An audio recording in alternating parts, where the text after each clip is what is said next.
Chapter 294. At this moment, Rog suddenly had an inexplicable feeling that even if there were thousands of soldiers and horses in front of him, he would not retreat a single step. 5 Susanoo lined up in a row, like an indestructible line of defense, blocked all the enemies who were rushing towards them. Rog Susanoo at this time is only the second form of Susanoo. Even so, these Lord-class symbiotic demons couldn't do any harm to him. It didn't take long for the other Lord-class symbiotic demons to join the battle. Lord-class symbiotic demons of various shapes and colors surrounded Rog and his wood clone.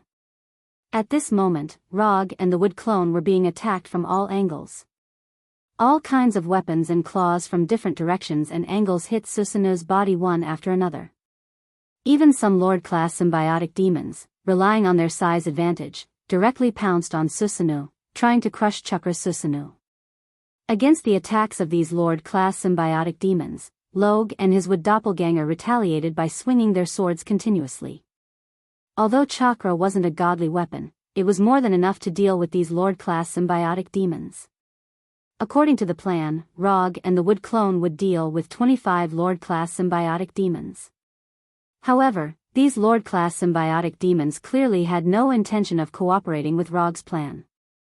Especially the dinosaur symbiotic body and the demon symbiotic body that were picked by Venom, they ignored Venom. The newly promoted Lord symbiotic body, Venom, was ignored just like that. This made Venom very unhappy, very unhappy. Therefore, Venom chose to take the initiative to participate in the battle, participating in the chaotic battle of the Lord-level symbiotic demons. However, Venom didn't expect that not long after he joined the melee, the Susanoo controlled by the wood clone grabbed him and threw him out. Before Venom could react, the Lord-level symbiotic body in dinosaur form and demon form was also caught by Susanoo and thrown near him. "Go play somewhere else and don't bother me." Although Rog didn't speak, he expressed his meaning with practical actions, and he was sure that Venom could understand what he meant. After throwing Venom and the 2 Lord-class symbiotic demons away, he focused his attention on the nearby Lord-class symbiotic demons. Although the two-handed Susanoo showed amazing swordsmanship, the regeneration and recovery ability of the Lord-class symbiotic demons were also amazing. For ordinary life forms, these Lord-class symbiotic demons only need 1 or 2 breaths of time to completely recover. As a result, an unconventional picture was born. Susanoo's chakra long sword had no way to directly end these Lord-level symbiotic bodies, and Lord-level symbiotic bodies also couldn't break through Susanoo's defense. The battle scene looked very bloody, but it was far from reaching its climax. Killing these Lord-class symbiotic demons in a short period of time. The symbiotic demons is, and the symbiotic demons. The regeneration ability of the symbiotic demons is amazing, and the regeneration ability of the Lord-class symbiotic demons is almost immortal. If you want to kill these Lord-class symbiotic demons, you can either use a powerful attack to kill them or slowly wear them down. Rog didn't like to fight for a long time, and he didn't need to kill these Lord-class symbiotic demons. 25 Lord-class symbiotic demons, if he killed them, it wouldn't be in line with his habit of making the best use of them. What's more, he didn't intend to kill these Lord-class symbiotic demons from the beginning. Don't look at how he is using Susanoo to madly attack these Lord-class symbiotic demons. But in fact, he just wants to consume the life energy of these Lord-class symbiotic demons to pave the way for the next step of his plan. After madly slashing these Lord-class symbiotic demons with chakra for a few minutes, Rog and the wood clone dispelled chakra at the same time, and then used the same ninjutsu. Raiton, Discharger, 200 million volts. Without chakra, Susanoo grabbed the Lord-class symbiotic demons in front of it, and at the same time, a dazzling silver-white light erupted from its body. The terrifying silver-white electric current centered on Susanoo instantly spread to all the Lord-class symbiotic demons in the surrounding area. The scene that once played on Tyrannical was once again played out. But this time, it wasn't just one symbiotic demon that experienced the electric current flowing through their body, but a total of 25 symbiotic demons. In addition, this was also the first time that Rog used this ninjutsu to the extreme. The silver-white electric current flowed through the body of each Lord-class symbiotic demon, causing their body to instantly scorch. The main body hidden in their body was also eroded by the electric current, making a sizzling sound like burning meat. When Rog and the wood clone used Discharger, 200 million volts, Venom and the other two Lord-class symbiotic demons didn't hesitate and decisively pulled away to avoid being affected by the electric current. Their reaction couldn't be said to be slow, but even so, there were still a few scattered silver-white lightning that hit their bodies, leaving charred scars on their bodies. Just like Chakra, Discharger was also a ninjutsu to consume the life energy of these Lord-class symbiotic demons. So the moment the Discharger ninjutsu ended, the four wood clones once again used ninjutsu. Golden Seal. As soon as the silver-white lightning dissipated, hundreds of golden chakra chains rushed out from behind the wood clone and attacked the Lord-class symbiotic demons that haven't had time to get rid of their scorched bodies. Whether it was Susanoo or Raitun, Discharger, they were just appetizers. Golden Seal was the real feast that Rog prepared for these Lord-class symbiotic demons. These Lord-class symbiotic demons didn't have time to react, when the golden chakra chains had already arrived in front of them and firmly bound their bodies. The unique life form of the symbiotic demons allows them to change into any form to get rid of the shackles. But they would never have thought that the golden seal that Rog used at this time was not an offensive ninjutsu, but a sealing technique used to bind them. After being bound by the chakra chains of golden seal, these Lord-class symbiotic demons have no possibility of leaving. Without any suspense, the bodies of these Lord-class symbiotic demons were pulled out of their bodies one by the chakra chains and pulled behind the wood clone. Rog didn't use Golden Seal because he didn't want his body to become a vessel to bind these Lord-class symbiotic demons. And the wood clone obviously didn't have such thoughts. Under the gaze of Venom and the other two Lord-class symbiotic demons, the bodies of these Lord-class symbiotic demons were forcibly pulled into the wood clone's body. The bodies of 25 Lord-class symbiotic demons were in their hands. Chapter 295. Without the main body, the scorched bodies began to dissipate, and the whole battlefield became empty in an instant.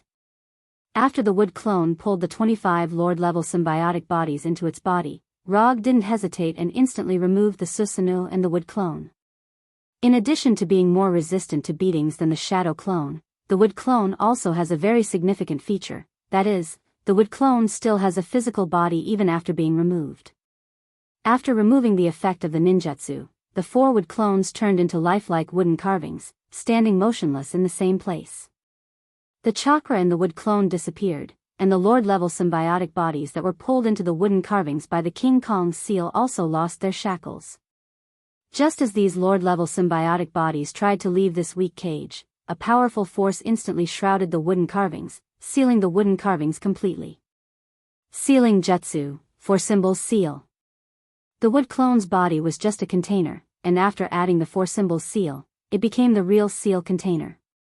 The hope of these Lord-level symbiotic bodies to regain their freedom had just been ignited, but it was ruthlessly extinguished by Rog. After doing so many things, how could he let these Lord-level symbiotic bodies leave so easily?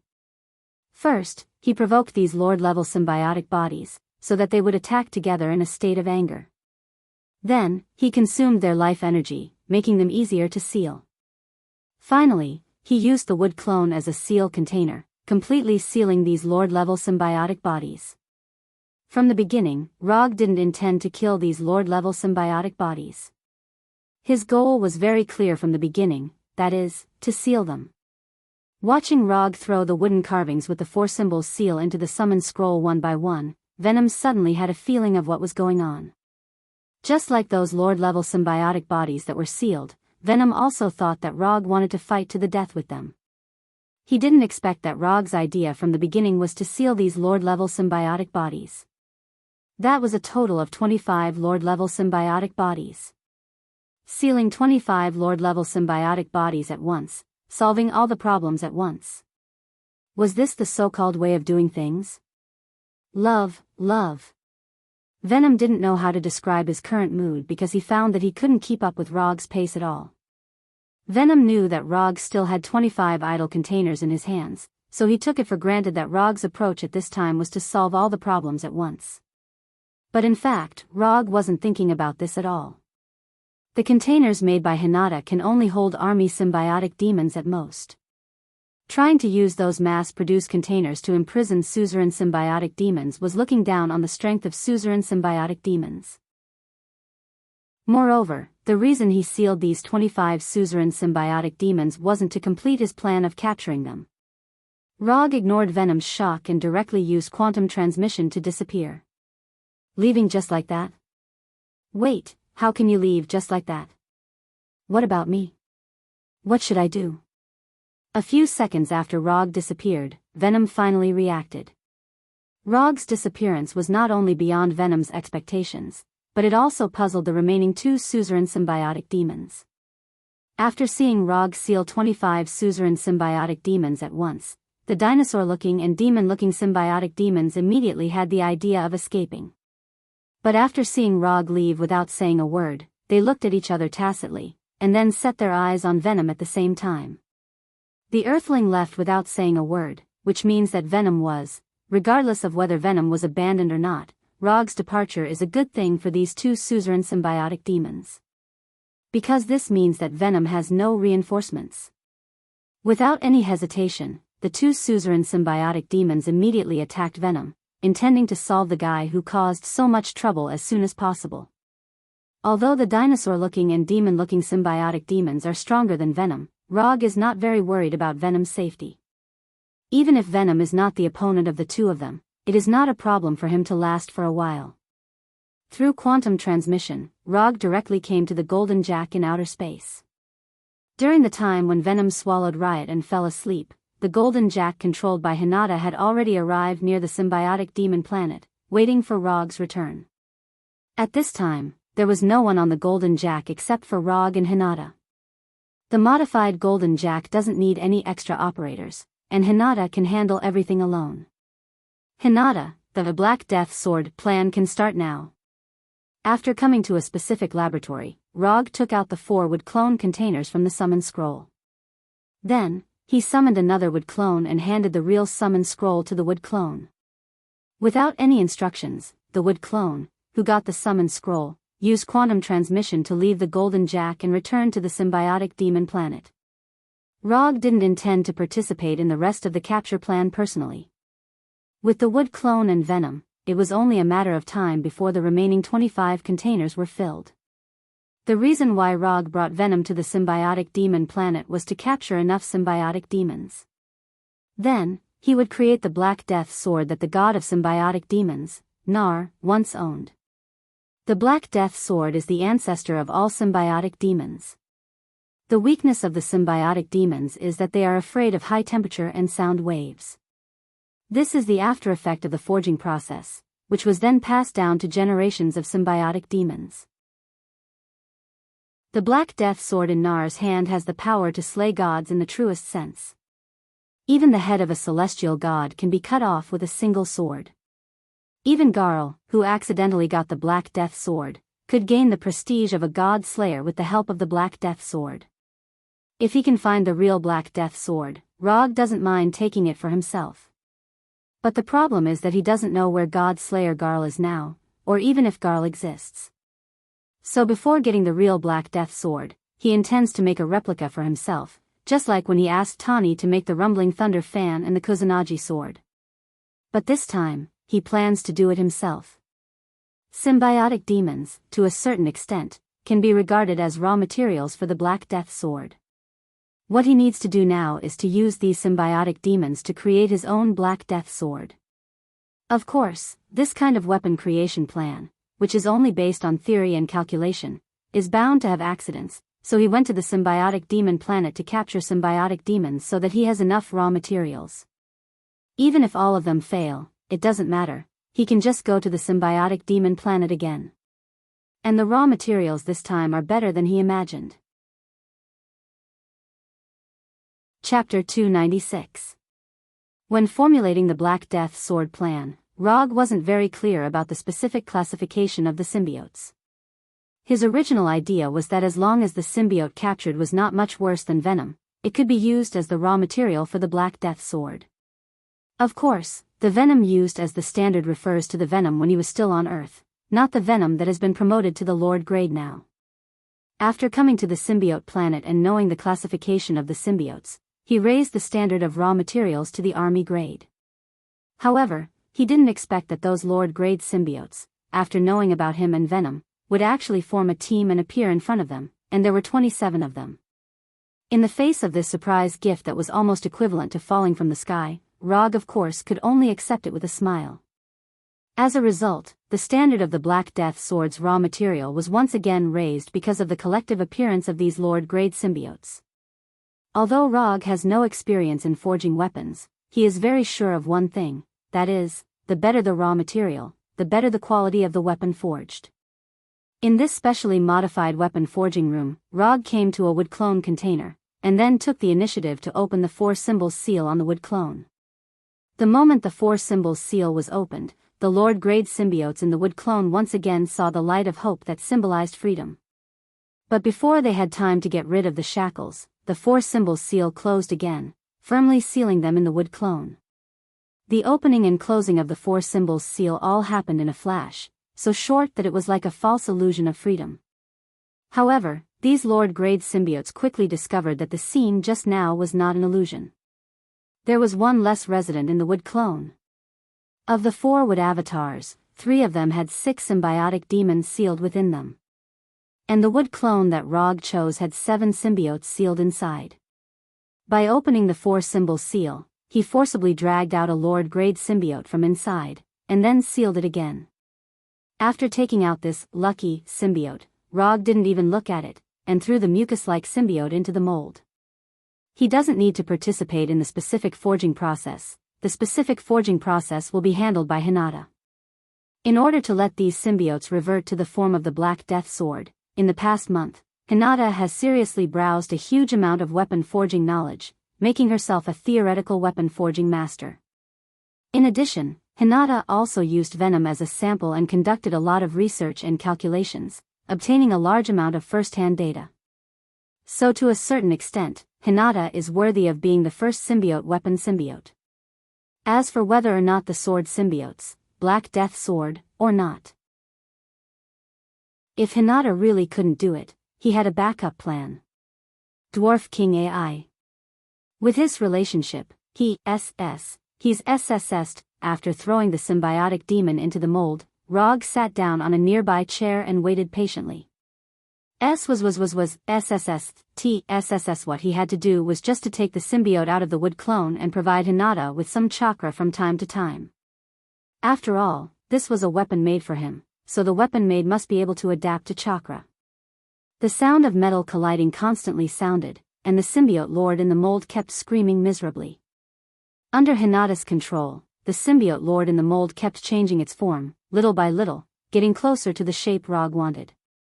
Although the plan was called the Black Death Sword plan, what Rog asked Hinata to make wasn't a sword. Compared to a sword, he actually preferred a katana. The reason was simple: using a katana to cut people was more domineering. And this time, he didn't use the common Japanese katana, but combined the characteristics of the Tang katana and the Ming dynasty's embroidery katana to design a brand new katana. This katana was closer to the style of China's katana, and the arc was between a straight katana and a curved katana.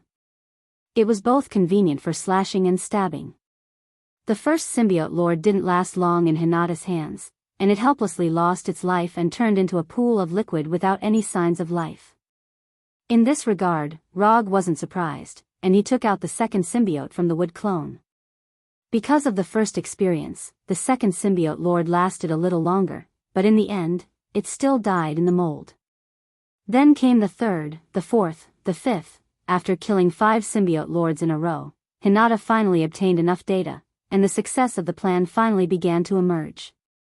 The 6th symbiote lord was successfully stabilized into a katana. Then the 7th, 8th, and 9th symbiote lords were thrown into the mold. With the 6th symbiote lord as the embryo, the 7th, 8th, and 9th symbiote lords were smoothly integrated, and the embryo was further formed. The next thing was relatively simple. Hinata continued to purify the embryo, and Rog continued to add symbiote lords, chakra, and some reality gems to the mold to adjust and stabilize the state. The forging process was boring, but Rog and Hinata didn't have any impatience, and they focused on cooking the symbiote lords in the mold. Nearly a week has passed since the beginning of the forging process. Venom and the Wood Clone have already completed the capture plan and returned to the Golden Jack. In the past few days, Venom witnessed his own kind being thrown into the mold one by one, and then he didn't feel anything. Symbiotes were originally a race that didn't have many emotions. Even if it was their own descendants, it was the same. Therefore, Venom didn't feel any sadness or pity for the suffering of those symbiote lords. Instead, he became a bystander with great interest. Venom knew very well what Rog wanted, and he also wanted to see what kind of power a weapon made with symbiote lords as raw materials would have. When the mold, which had been running for almost a week, calmed down, and the weapon in the mold revealed its true appearance, Rog and Venom showed the same puzzled look. Is this the weapon made by the symbiote lords? It looks very ordinary. At this time, what appeared in front of them was a black katana more than 1 meter long. The blade was slightly curved, and the hilt was integrated with the blade. The blade was a typical Senkaku style. There were patterns in the shape of auspicious clouds on the pitch-black blade, and the blade was dim and lightless. 20 Lord-class symbiotic demons were able to create such a blade? Venom couldn't see what was special about this black katana at all. In his opinion, this katana was not as good as Rog's current Kusanagi sword. Chapter 297. Not only did Venom feel that this black blade was a bit too ordinary, even Rog himself felt that the black blade was a little different from what he had imagined.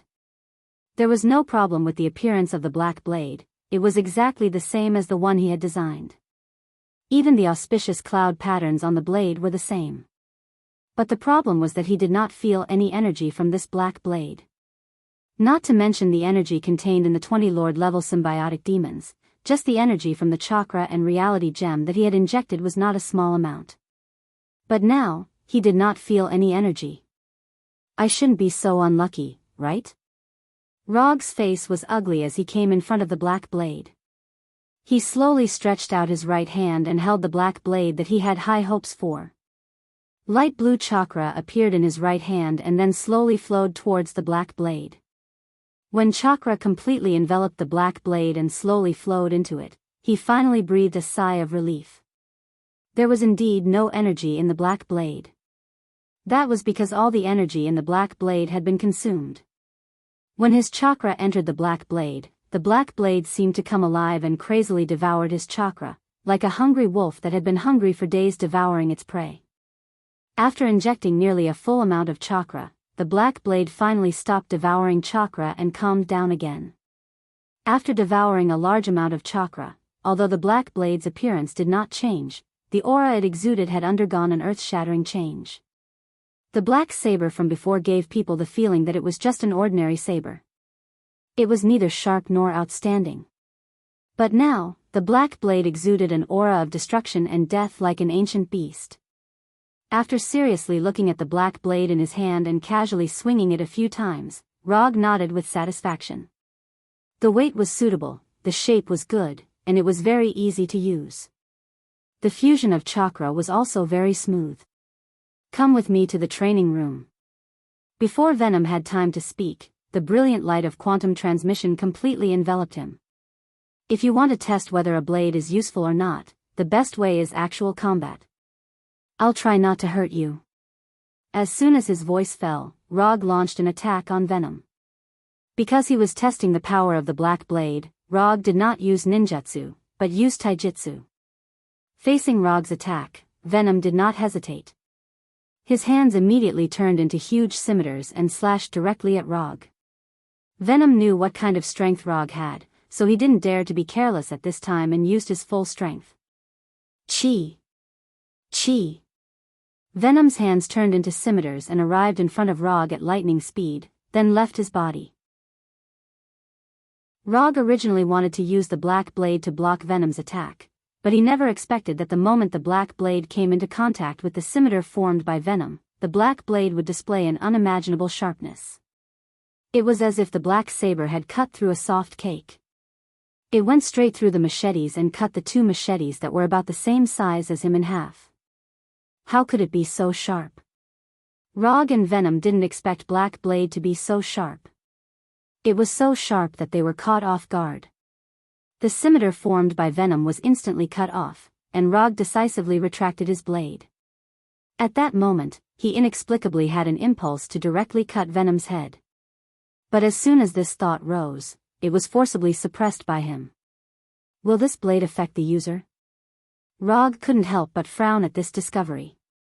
The sharpness shown by the black blade surprised him, but the fact that the black blade can affect his rationality surprised him even more. What he needs is a weapon that he can fully control, not a weapon that will affect him in turn. What happened just now? Venom looked at the smooth-cut surface on his hands and then looked at the frowning Rog, and asked with a puzzled face. There is something wrong with this blade. Rog did not look up, his eyes were fixed on the black blade in his hand, and answered in a serious tone. You go out first, I need to deal with the problem of this blade. After that, Rog inserted the black blade on the floor of the training room and sat down directly. Although Venom did not know what happened, after seeing Rog's actions, he did not hesitate and left the training room without looking back. After taking a few deep breaths, the 3 tomo patterns in Rog's eyes changed into a kaleidoscope pattern. He was now certain that this black saber possessed the characteristics of a living being. Although this seemed a bit unimaginable, it was the truth. In simpler words, this is a unique life form with the shape of a blade. When the black blade swallowed chakra, he already felt that something was wrong. The moment the black blade tried to affect his rationality, he was even more certain of this speculation. Come out, I know you are in there. Rog's body surged out light blue chakra and wrapped the black blade, and at the same time, he controlled chakra to carefully explore the interior of the black blade. Not willing to respond? Then don't blame me for forcing you out. Since chakra could not be forced out, he would use the kaleidoscope's eye power. He had done some special research on strengthening and using eye power. As for why he suddenly went to study eye power, it was a rather boring question. After plundering the ability of quantum teleportation from Gordon, he was considering a problem: how to use Tsukuyomi on targets without eyes. Although there were no people on Earth who were born without eyes, it might be possible if the scope was expanded to the entire universe. There were many races in the universe, and it was not impossible for 1 or 2 races to be born without eyes. Therefore, he began the research of using Tsukuyomi on targets without eyes. Of course, the research failed. Tsukuyomi's characteristics determined that this eye power could only be used on targets with eyes. The research failed, but during the research process, he inexplicably began the research of eye power. Or rather, the research of how to further increase the range of eye power. Eye power, as the name implied, was the power of the eyes and could only be used through the eyes. Unlike Tsukuyomi, there weren't many restrictions on the use of eye power. Regardless of whether the other party had eyes or not, eye power could be used on the target. From this level, the kaleidoscope's eye power was somewhat similar to the psyche power that had been mutated by the Manjiki Sharingan. As for psyche power, it could be used on all living beings. Regardless of whether the other party had eyes or not, regardless of the other party's racial form, psyche power could be used as long as the other party was a life form with a soul. What Rog was doing now was to use the kaleidoscope's eye power as psyche power. He used the kaleidoscope's eye power to force out the fellow who was unwilling to appear. Chapter 298. Theoretically speaking, there is no problem in using the eye power as spiritual force. But after all, this is the first time Rog has done this, so he is not very sure what the final result will be.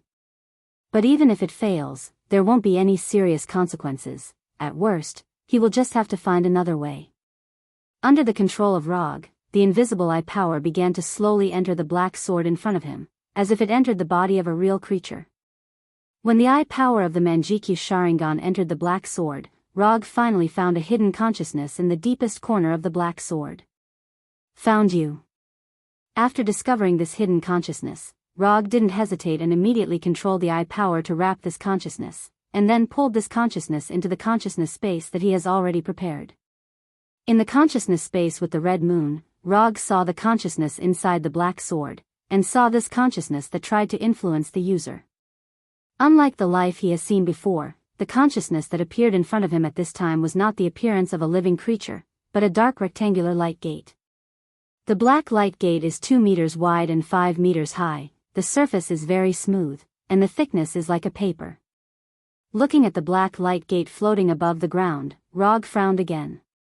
What's going on? This thing doesn't look like a living thing at all. How did it gain consciousness?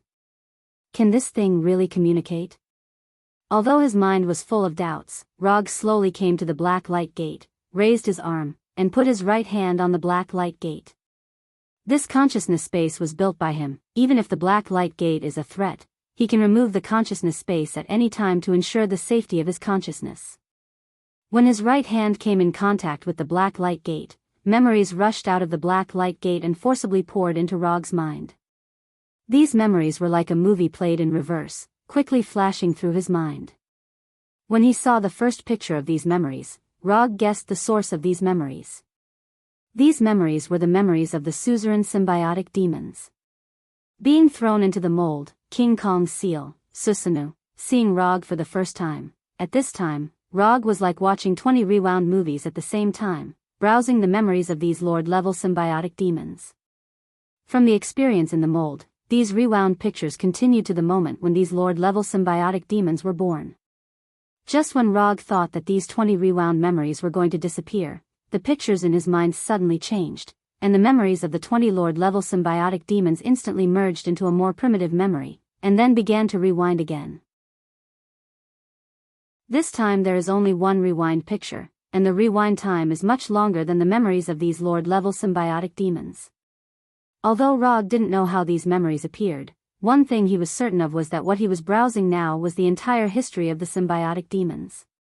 In the rewind picture, Rog saw the symbiotic demons fighting in the universe, saw the process of the formation of the symbiotic demon planet, saw the symbiotic demon god Nar imprisoned in the symbiotic demon planet. The symbiotic demon god Nar was actually imprisoned on this planet, and the symbiotic demon planet was his prison cell. Just when Rog thought that the rewind memories stopped there, the picture changed again. This time, the symbiotic demons that appeared in the rewind picture had a unified form, a unified dragon form. This symbiotic demon dragon army under Nar's lead went on a campaign in the universe, bringing calamity to many planets. Rog acutely sensed that the symbiotic demon god Nar had already lost the Black Death Sword at this time. When the long river of memories of the symbiotic demon dragon army was rewound, this strange rewind scene finally reached the final memory. In this memory, there were no symbiotic demons, only a completely black sword, the Black Death Sword. The Black Death Sword's rewind memory started with the natives of a nameless planet, then it was Nar wielding the Black Death Sword and fighting all kinds of enemies. There were two scenes that caught Rog's attention. One was when Nar used the celestial group's blood flames to forge the Black Death Sword, and the other was when Nar used the Black Death Sword to cut off the celestial group's head. In particular, the scene of Nar using the Black Death Sword to cut off the celestial group's head left an indelible impression in Rog's mind. A war of slaying gods, this was a war of slaying gods in the truest sense. At the end of this memory rewind that lasted who knew how long, the symbiotic demon god Nar took out the Black Death Sword from the endless shadows of the void. When Rog opened his eyes again, what appeared in front of him was still that pitch-black door of light. His right hand was still on the black door of light. Rog didn't know how long the memory rewind lasted, and he didn't feel any fatigue or discomfort. The vast memories that had surged into his mind were now quietly waiting in a corner of his mind, waiting for him to flip through them again.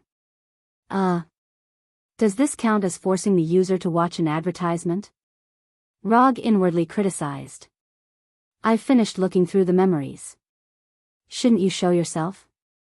After retracting his right hand and waiting for a few seconds, the smooth surface of the black door of light rippled like water. You. Why did you have to come looking for me? The voice was a little immature, sounding like that of a little boy. Why did I have to come looking for you? Speaking of which, shouldn't you explain why you're trying to influence my rationality? Rog asked in return. If Black Blade hadn't tried to influence his actions, he wouldn't have made a trip here. Attacking the enemy's head can kill them faster. The black door of light answered matter-of-factly. Even if you can get rid of the enemy faster, that doesn't mean you can influence my rationality. Do you understand? Right, what's your name? For some reason, Rog suddenly felt like he was trying to reason with a kindergartner. Name? I don't have a name. I was just born, and I haven't given myself a name yet. Just born? You have so many memories, and you're telling me that you were just born? Rog rolled his eyes at the black door of light's answer. If he were to convert the memories that he had just rewound into time, the time span was at least billions of years, or even tens of billions of years. Under such circumstances, no one would believe that the black door of light said that he had just been born. Those aren't my memories, and I don't know how they appeared. I only know that they were there when I was born. The black door of light sounded sincere, and it didn't sound like it was lying. Moreover, Rog suspected that the black door of light that had just been born might not know how to lie. Chapter 299. Although the black door of light's words didn't sound reliable, Rog chose to believe it in the end. The reason he chose to believe it was simple because the black door of light didn't need to lie about such things. If the black door of light chose to hide something, he didn't need to share those memories at all. Since you don't have a name, I'll give you one. The previous sword was called the Black Death Sword, then the newly born you will be called Blackie. Rog thought for a few seconds and gave the black door of light a simple and catchy name. Of course, if the black door of light didn't like the name Blackie, it could change it. Blackie? Your expression tells me that this name isn't as simple as it sounds. But it doesn't matter. Blackie it is. A name is just a code name. It doesn't matter if it's Blackie or Whitey. Unlike the childish tone, the black door of light's way of thinking was unusually mature. It didn't mind the extremely common name Blackie at all. I like the way you think. Back to the topic, why are you trying to affect my rationality? You should know very well that no one likes this feeling. Rog pulled the topic back and tried to figure out Blackie's true thoughts.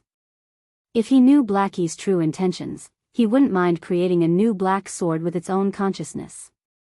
However, the prerequisite for all of this was that Blackie would listen to his arrangements obediently and not act on its own to affect his rationality. Slaughter, destruction, death, battle, conquest. These are the natural instincts of every symbiotic demon. Although symbiotic demons are living beings, they are different from other living beings. Symbiotic demons were created specifically for battle. This is also the main reason why Nar created them. Is there anything wrong with correcting the user's mistakes and allowing the user to kill the enemy with the least cost, the fastest speed, and the most effective method? Blackie didn't think there was anything wrong with him affecting the user's rationality. From his point of view, this was to increase the user's killing efficiency and allow the user to have more power. Do you know what it means to overstep your authority? You're just a weapon. You don't have the right to make decisions for the user. With the consent of the user, there's no problem for you to do that. But you can't act on your own without permission. Do you understand? If it wasn't for Blackie's good attitude, Rog wouldn't have bothered to explain this to him. Other people might be able to tolerate Blackie's actions, but he would never allow such a thing to happen. Understood. You don't like others making decisions for you. You only like to be in control of everything. After a few seconds of silence, Xiao He said slowly. It's good that you understand. I don't mind your existence, but you must not try to influence me, including my rationality and everything in battle. If you can do that, perhaps we can become good partners. Little Black was easier to communicate with than he had imagined. Rog dismissed the idea of killing Little Black. Furthermore, according to the legends, a weapon having its own consciousness was the prerequisite for becoming a divine weapon. Although this kind of saying only existed in legends and some online novels, who could guarantee that it wasn't true? No problem. But I hope that when you don't need to fight or use me, I can have the right to move freely. Sure. After reaching an agreement with Little Black, Rog's consciousness returned to reality, and at the same time, he removed the chakra and eye power from the black blade. You can move freely for a while now. As soon as the voice fell, the black blade in front of Rog rose into the air, and then quickly transformed into a venom-like humanoid form. It can actually transform? He originally thought that Little Black's movement would be like the flying sword in Xianxia novels, but he didn't expect it to be the same as the symbiotic body. A black blade that can transform, this is very much like a symbiotic body. When Little Black, with a curious face, left the training room and fought with Venom, who was waiting outside the training room, Rog remembered a very important problem. He only gave Little Black a name, but forgot to give Black Blade a name. Although Black Blade is only Little Black's body, Black Blade also needs a name. Because he can't say to his enemies in the future, "Dying under my Little Black is the greatest honor in your life." You can lose the battle, but you can't not look cool. So, Rog thought very seriously for a few minutes, and then gave Black Blade a very fancy name, Northern Cold. Northern Cold Blade. Of course, except for Rog himself, others may not understand what Northern Cold means, but this doesn't affect him from naming Black Blade Northern Cold. People always like to recall the past when they are old. Rog sighed silently. The Black Death Sword plan was successful, and the symbiotic body has been captured. As for the symbiotic body god, Nar, who is imprisoned on the symbiotic body planet, Rog wisely chose to come back next time. With his current strength, he is not an opponent of the symbiotic body god Nar for the time being. The coordinates of the symbiotic body planet have been recorded by Hinata. If she wants to come back, she can come back at any time, so there is no hurry. Hinata, let's start the return journey. Under Hinata's control, the Golden Jack sailed towards the nearest space jump point. However, before the Golden Jack reached the space jump point, Venom, who was beside Rog, suddenly turned into a mass of mucus and fell to the ground in pain. What's going on? Is he sick? He has left the radiation range of the symbiotic body planet. He needs a host. Xiao He glanced at Venom and said with a calm face. Rog froze for a moment because he completely forgot about this matter. Just as he was about to take out a container from the psychic scroll to empty a room for Venom, Xiao He suddenly came in front of Venom and pierced his sharp right claw directly into Venom's body. Rog wasn't worried that Xiao He would hurt Venom. In front of him, Xiao He didn't have such courage. In front of Rog's curious look, Xiao He's body surged with energy and flowed into Venom's body along his right claw. In just a few seconds, Venom changed from a mucus form back to his original appearance. How did you do it? As soon as he changed back to his original appearance, Venom immediately asked Xiao He. It's not a big deal, I just helped you overcome the congenital defect of needing a host to survive. Xiao He's face was still calm. Overcome the congenital defect of the symbiotic body needing a host to survive? In Xiao He's eyes, this is a trivial matter. But in the eyes of Rog and Venom, this is a major event that has changed the entire survival mode of the symbiotic body. Except for the symbiotic body planet, the symbiotic body needs a host to survive, which is the origin of the name symbiotic body. Without this defect, it means that the biggest weakness of the symbiotic body has been eliminated. A symbiotic body that can survive without a host, can it still be considered a symbiotic body? Chapter 300. Can all symbionts overcome this defect? After a few seconds of silence, Rog asked Xiao He. If Xiao He can really make the symbionts move freely without a host, then the symbionts in the summon scroll may be used to build a good symbionts army. In the beginning, he intended to use the captured symbionts as raw materials for the Black Death Sword plan. But now he has Xiao He, so those symbionts have been temporarily put aside. Not all symbionts can do it. To overcome this defect, you must at least reach the strength of the Lord level, and it must be the stronger strength of the Lord level. Xiao He said unhurriedly, making Rog's symbionts army plan fail before it is implemented. Symbionts can indeed combine with hosts of different races, but this does not mean that the symbionts have no requirements for the parasitic host. If the host does not match the symbionts, the parasitic host will die. This is a bit like an organ transplant. Only when there is a perfect match, there will be no rejection. Okay, that's all right. After nearly 10 hours of long flight and several consecutive space jumps, the Golden Jack finally returned to the outer space where the Earth is located. After the Golden Jack entered stealth, Rog returned to Konoha's headquarters with Venom and Xiaohei. After returning to Konoha's headquarters, Venom, who has the ability to survive on his own, thought seriously for a few minutes and finally chose to stay with Eddie. Rog didn't say anything about Venom's choice. Although Venom and Eddie are of the same gender, who knows if Venom thinks so. After Venom left, Rog asked Hinata to take out 3 containers from the summon scroll and asked her to arrange for them to be sent to the Osborn building, and send an email to Harry Osborn. Harry Osborn showed kindness last time. In return, Rog intends to send him 3 symbionts, which is a reciprocity between them. After taking out all the remaining symbionts containers and asking Hinata to inform Dr. Connors to conduct research on the symbionts, Rog returned to his room. As for Xiaohei, Rog gave him the right to move freely in Konoha's headquarters and let him have his own fun. He has a new weapon, the Northern Cold Sword, and Susanoo has also been tested. The unconsumed ninja coins increased to 885, and he also brought back a full 100 army-level symbionts. This time's trip to the symbionts planet was pretty good overall. However, at this time, Rog was still not satisfied. After the trip to the symbiotic demon planet, especially after fighting with the Lord-level symbiotic demons whose recovery ability was so high that it was completely unreasonable, he increasingly felt that the bodies of Earthlings were a little too weak. Although he did not suffer any injuries during the fight, it still evoked the thought of strengthening his body. In terms of bloodline, he is a pure Earth.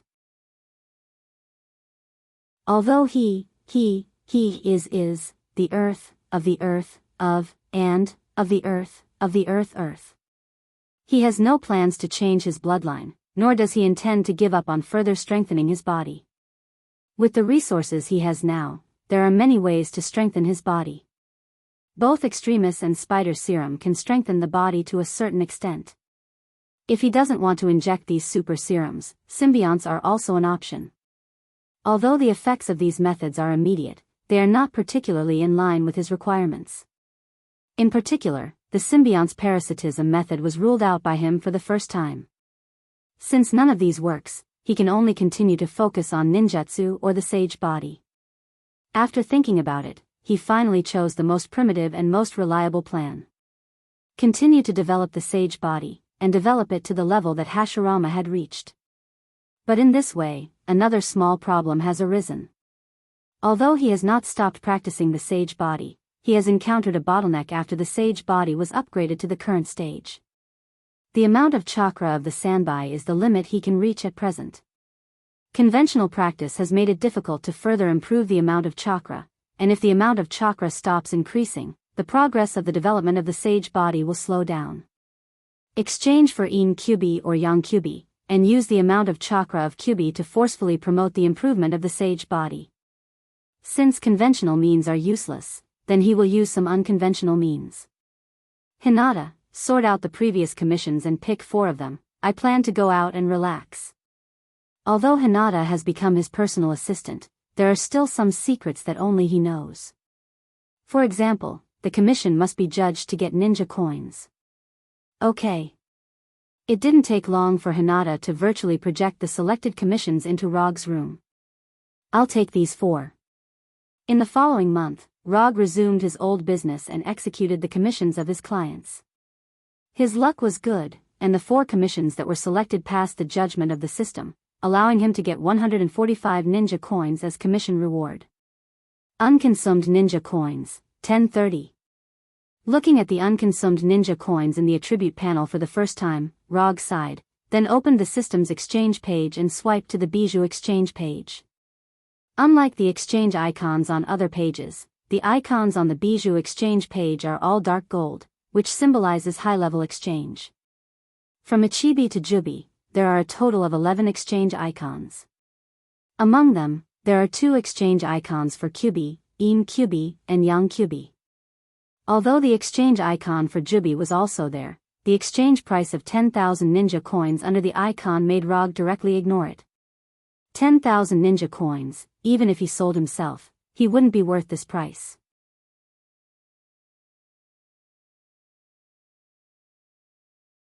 Chapter 301.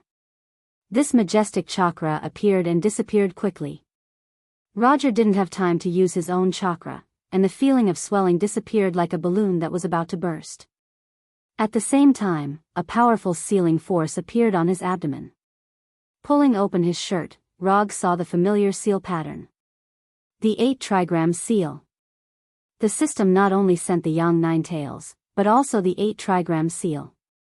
Looking at the 8 trigram seal on his abdomen, Rog hesitated for a few seconds, then controlled his consciousness to enter the seal. It was exactly the same as the sealed space in his memory, a huge metal door, and the word seal in the middle of the door. Inside the door lay an orange fox. It was a fox with 9 tails. Up until now, everything seemed normal, but Rog keenly felt that something was wrong. There was nothing wrong with the 8 trigram seal's sealed space, and there was nothing wrong with the 9 tails chakra, but there was something wrong with the 9 tails. A tailed beast was a chakra materialized life form with a tail. The tail was a characteristic, the chakra materialized form was the body, and the life form was the essence. However, the 9 tails sealed in the door did not seem to be an intelligent life form. Instead of saying that the 9 tails was sealed inside, it was more accurate to say that the 9 tails chakra was sealed inside. From the outside, the thing sealed inside the door was no different from the 9 tails. It had sharp claws, sharp teeth, realistic fur, bright eyes, and a natural breath. However, the thing inside did not give Rog the feeling of an intelligent life form. No, not only was it an intelligent life form, it was not even considered a conscious life form. There was no problem with the 9 tails chakra, but what about the 9 tails consciousness?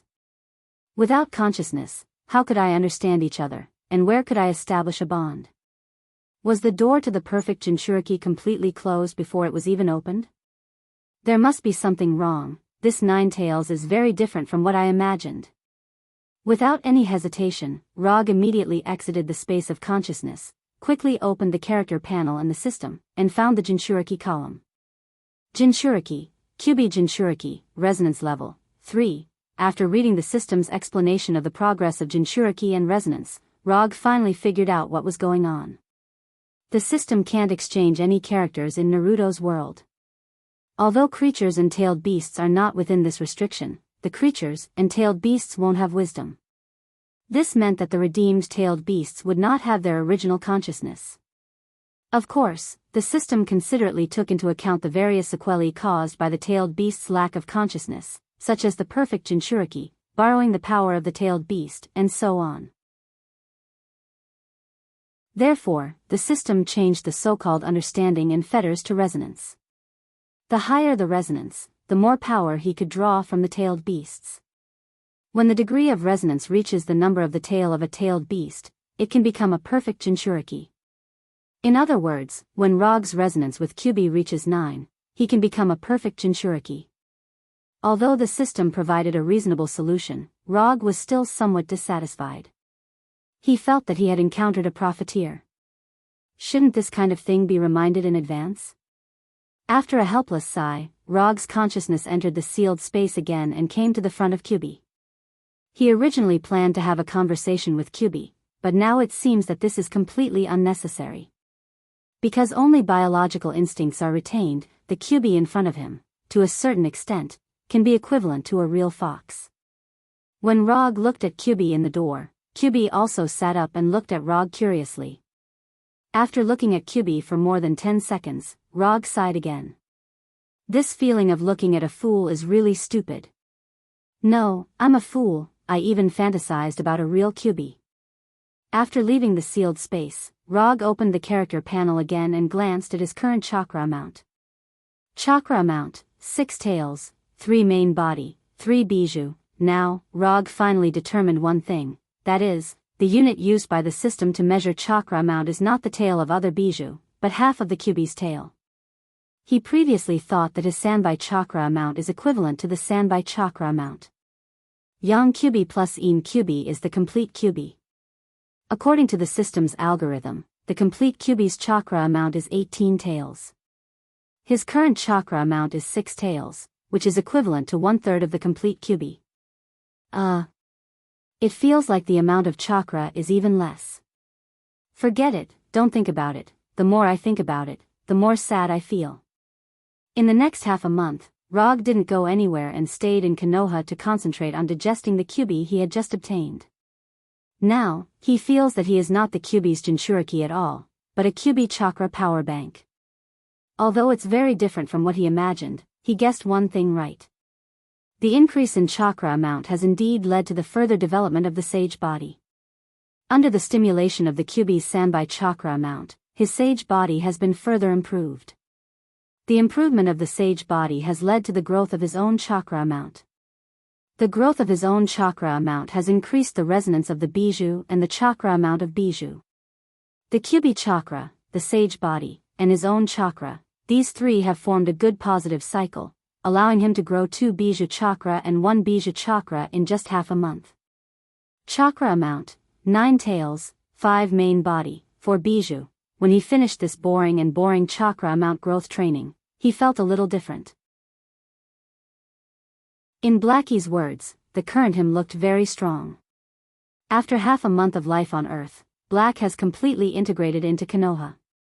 He even went to Konoha's hidden village on Tatooine and worked as a construction worker for a few days. Dr. Connors is studying the symbiote and found several suitable personnel in the Umbu department to complete the first batch of symbiote soldiers. Punisher and Abomination are training newcomers, and Red Tank and Moonlight Stone are performing tasks. Daisy, Walter, and Pietro formed a team of superheroes, helping Konoha gain reputation. Eddie and Venom went back to San Francisco, but before leaving, Eddie registered his information in Konoha and became an expatriate of Konoha. Hinata manages the big and small affairs of Konoha's headquarters and supervises the establishment of Konoha's hidden village. Except for Black and Rog, everyone has their own things to do, except for the two of them. Black, do you have any goals in life? Sitting on the top of Konoha's headquarters building, Rog looked at the sunset in the distance and asked Black without looking back. Chapter 302. Life Goal? Shouldn't you be the one to decide for me? Although I maintain a human form all day long, I am just a weapon. Weapons don't need to consider life goals. Xiao Hei turned his head and glanced at Rog, answering in a calm tone. Since returning to Earth, Xiao Hei has been in a state of free movement, so until now, he still maintains a human form, or the form of a miniature version of Venom. Except for Rog, Hinata, and others, no one has seen Xiao Hei's real northern cold blade form. Therefore, no one knows that Xiao Hei is actually a weapon, a new weapon created by Rog. I feel that I may have lost my way on the road of life recently. I have a feeling that I can't lift my spirits no matter what I do. It seems that I can do anything, and I can't do anything. I used to think about becoming stronger, but after I really became stronger, I didn't know what the use of having this power was. I have no interest in maintaining world peace. Protecting the people around me, they are safe, and they don't need my protection. I can't even find something that can make me excited now. Looking at the slowly setting sun in the distance, Rog said weakly. A look of confusion appeared on his face. According to the knowledge I have recently learned, your current state should be called the salted fish state. I don't know how you can lift your spirits, but if it were me, I might choose to find someone to fight. There is nothing that can't be solved by fighting. If there is, then fight again. Although this method is simple and crude, it is very effective. As far as I know, those symbiotic demons who are bored and have no direction in life solve their psychological problems in this way. Although Xiao Hei has just been born, his mind is far beyond his age. This is why Rog asked him to come to the top of the building to watch the sunset. Fight? There are indeed a few people on Earth that I can't afford to provoke, but they won't come to me for trouble, and I don't want to trouble them. As for the others, they are too weak, and there is no excitement in fighting. As soon as Rog finished speaking, Xiao Hei raised his right hand with sharp claws and slapped him on the back of his head. That's enough. You're actually being pretentious. Do you see the sun over there? Do you know what it means when the sun sets? Ignoring Rog's astonishment, Blackie pointed to the sun in the distance and said, "It means that night is coming, and today is coming to an end." Rog didn't know what Blackie wanted to do, but he still chose to answer. After hearing Rog's answer, Xiaohei looked into the distance and said seriously, I don't know why you've suddenly become confused. I only know that every time the sun sets, it will rise again and start a new day. You're the most powerful being among all the creatures I've met so far. You have a power that many people yearn for. Perhaps to you, this power seems to be useless. However, there are many people who would rather give up their lives for 100th or 1,000th of your power. You're a typical example of someone who doesn't know how lucky they are. You're just like those second-generation rich kids who don't want to improve themselves.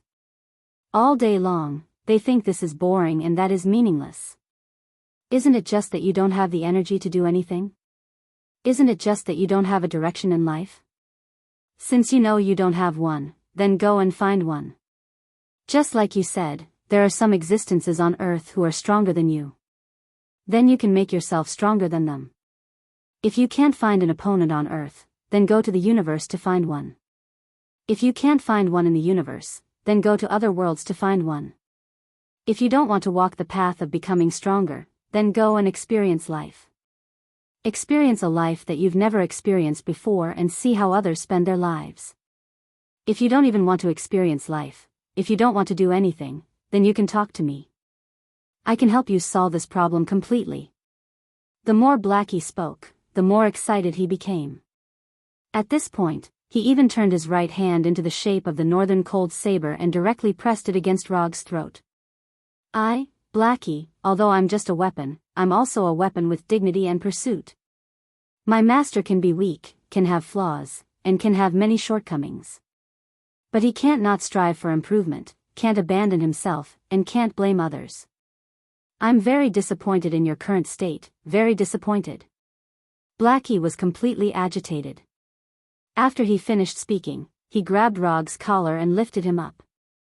If you make such a pretentious move again, I'll be the first to chop you up. This was the first time Rog experienced the feeling of being threatened by someone, especially when the person threatening him was his own weapon. To be despised by his own weapon, this was really a rare experience. Ha ha ha ha, ha ha ha, ha ha ha ha, Rog, who was lifted up by Blackie, suddenly laughed. The more he laughed, the louder and crazier he laughed. He was laughing like a clown. What's wrong with this guy? Did he suddenly lose his mind? Recalling Rog's bored and confused expression just now, Blackie had some bad thoughts. Looking at Rog, who was laughing so hard that tears were about to come out of his eyes, Blackie couldn't help but swallow his saliva. He slowly put down Rog. Rog, who was put down, didn't show any signs of recovering. Instead, he laughed more and more agitatedly. He hugged his head tightly with both hands, and his whole body couldn't help but twitch. Could it be that he had really gone crazy? How can someone with such great strength be so mentally weak? It's over, it's completely over. I shouldn't have provoked him. I was just born not long ago. I don't want to change masters yet. Speaking of which, that earthling woman called Walter is not bad. She has great strength hidden in her. It should be good to have her as my master. But she doesn't look like she knows how to use a sword, and she doesn't seem to be good at close combat either. Should I look for that woman called Daisy? She's not bad either. She seems to be good at close combat. Just as Blackie's mind was filled with random thoughts, and he even started to evaluate Walter and Daisy to see who was more suitable to be his new master, Rog's crazy laughter became softer and softer. Is he going to return to normal? Just as Blackie's gaze returned to Rog, a right hand wrapped in red chakra appeared in front of him at lightning speed, and grabbed his neck tightly. I'm not dead yet, and you're already thinking about changing masters? Aren't you being a little too disrespectful to me? At this moment, Rog was covered in red chakra, which was as red as blood. There were also 4 fox-like chakra tails behind him. Chapter 303. Rog's tone was very calm, but Xiaohei felt an inexplicable pressure. He was really angry. Although Xiaohei didn't have much life experience, he could still feel if a person was really angry. Moreover, Rog's right hand was still tightly gripping his neck. Rog's right hand didn't use much strength, but the red chakra on his right hand was like a seal, sealing Xiao Hei's transformation ability. That, I was just casually thinking about it. No, it wasn't just thinking about it, it was just a random thought. Yes, it was just a random thought. My mind was just uncontrollably letting my imagination run wild. Xiao Hei explained in a hurry. He hadn't been following Rog for long, but he knew one thing very clearly. Once Rog got angry, the consequences would be very serious.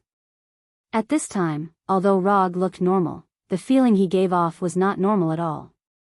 Not to mention the inexplicable appearance of the red chakra coat on his body, just the four tails behind him waving at will has already made Xiao Hei feel great pressure. It wasn't that Xiao Hei hadn't felt Rog's chakra before, but the red chakra that appeared now gave off a completely different aura from before. If the light blue chakra that Rog showed before gave off the feeling of a vast and calm sea, then the red chakra now gave off the aura of a terrifying volcano that was on the verge of eruption. Xiao Hei didn't know what happened to Rog. He couldn't even tell if Rog had regained his sanity or gone completely crazy. The only thing he could be sure of now was that the current Rog was very dangerous, extremely dangerous, like a ferocious beast that chose people to devour. Looking at Xiao Hei, who was at a loss and scared, Rog released his right hand and removed the nine-tailed chakra on his body. Although he looked very abnormal just now, the truth was that he had been clear-headed from the beginning to the end. The crazy laughter just now was also the same. After being despised and threatened by his own weapon, he realized how stupid he had been just now. All he did was possess half a nine-tailed beast and increase the amount of chakra to nine-tailed beast. Yet, he actually had the idiotic thought that life was very confusing. What Xiao Hei said was right. Since he knew that he didn't have a target, he had to find one. There were still big shots on Earth that he couldn't deal with, and there were also powerful existences in the universe that he couldn't deal with. With his current strength, he wasn't even worth mentioning in front of the real big shots. Compared to those who were inferior to him, he indeed could not find the meaning of continuing to strengthen himself. He felt lost. He felt that he could not find the meaning of continuing to become stronger. That was because he had mistaken the target of comparison. Pointing a knife at me and lifting me up, I don't want it to happen again. After saying that, Roger ignored Xiao Hei, who had a confused look on his face, and left the top floor of the building.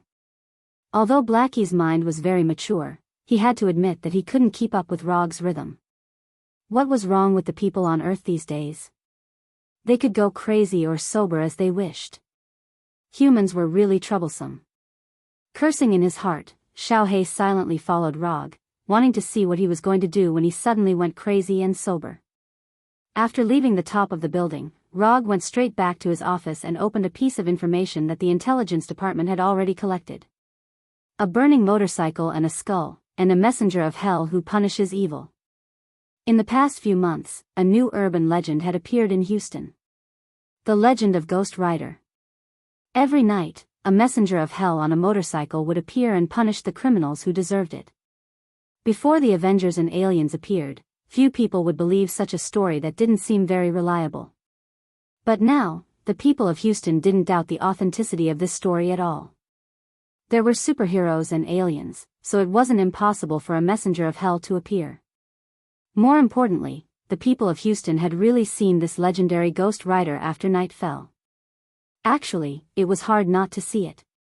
After all, the combination of a burning skull and a motorcycle was too eye-catching. What's more, this Ghost Rider was a classic road wrecker. As long as this skeleton-like motorcycle drove past, it would leave an extremely obvious burn mark on the ground. Because of this extremely obvious characteristic, there were even fanatics in Houston who specialized in tracking Ghost Rider.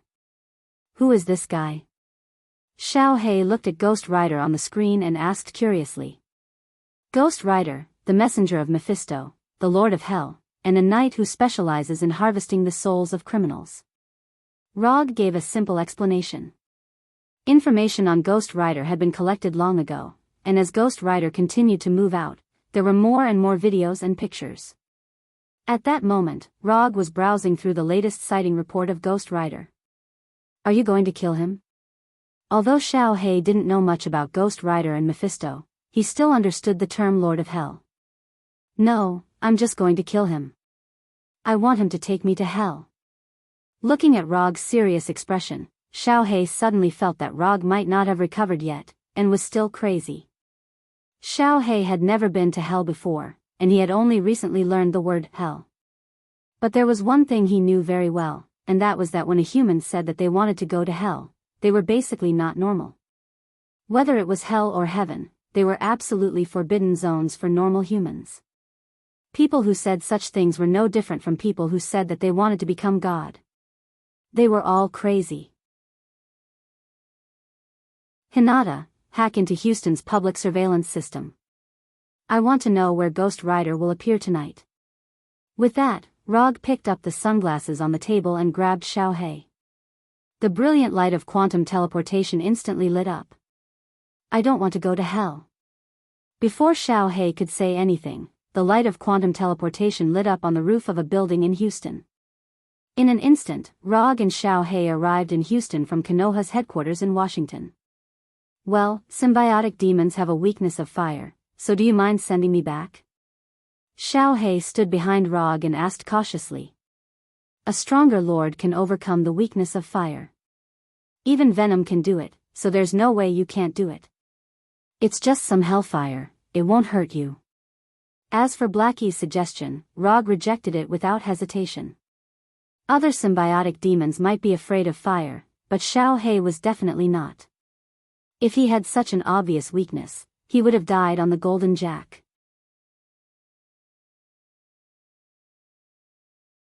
Chapter 304. Little Black was Rog's main weapon for a long time to come. If Little Black's quality wasn't good enough, Rog would have taken him back to the furnace long ago. I'm starting to regret enlightening you. Now that I think about it, there's nothing wrong with being a salted fish. Little Black said helplessly. As a weapon forged from the Black Death sword, he naturally wasn't afraid of fire, but that didn't mean he could ignore any fire damage. Hellfire, this kind of fire didn't sound simple.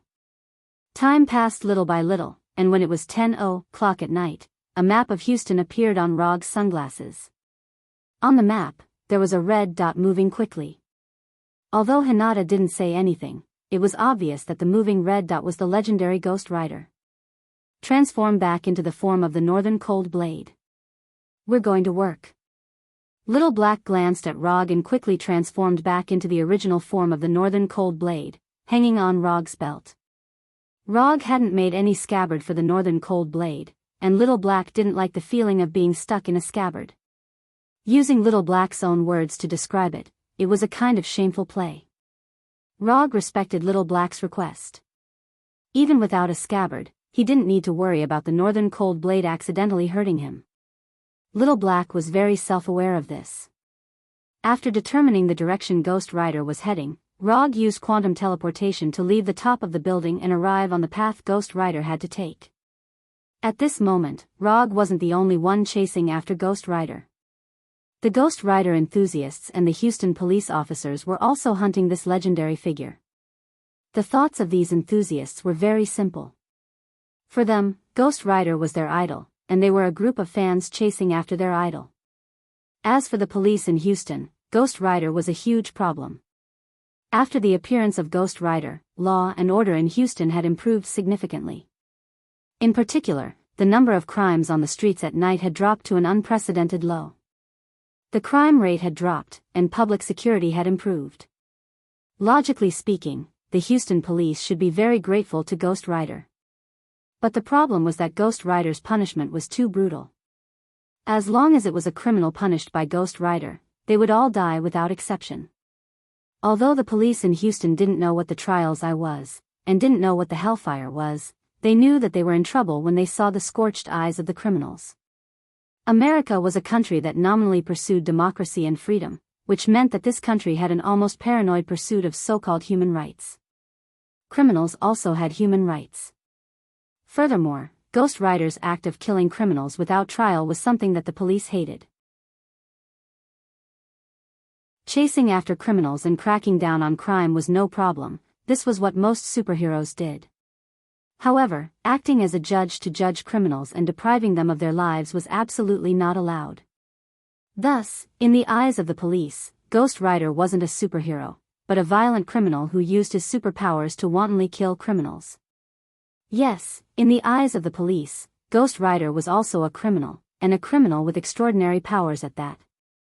Thus, every night that Ghost Rider appeared, there would be this phenomenon of fanatical fans and the police working together to track down Ghost Rider. Rog knew about this phenomenon when he browsed through the information on Ghost Rider. But he didn't take it to heart at all, and he didn't even plan to use a transformation technique to change his appearance. Konoha was handling matters, and unrelated people should disperse. Ever since Konoha displayed unprecedented dominance when hunting down Hydra, this concept had begun to take root in people's hearts. Anyone who knew a little about Konoha knew that all of Konoha's actions had an extremely high collateral damage index.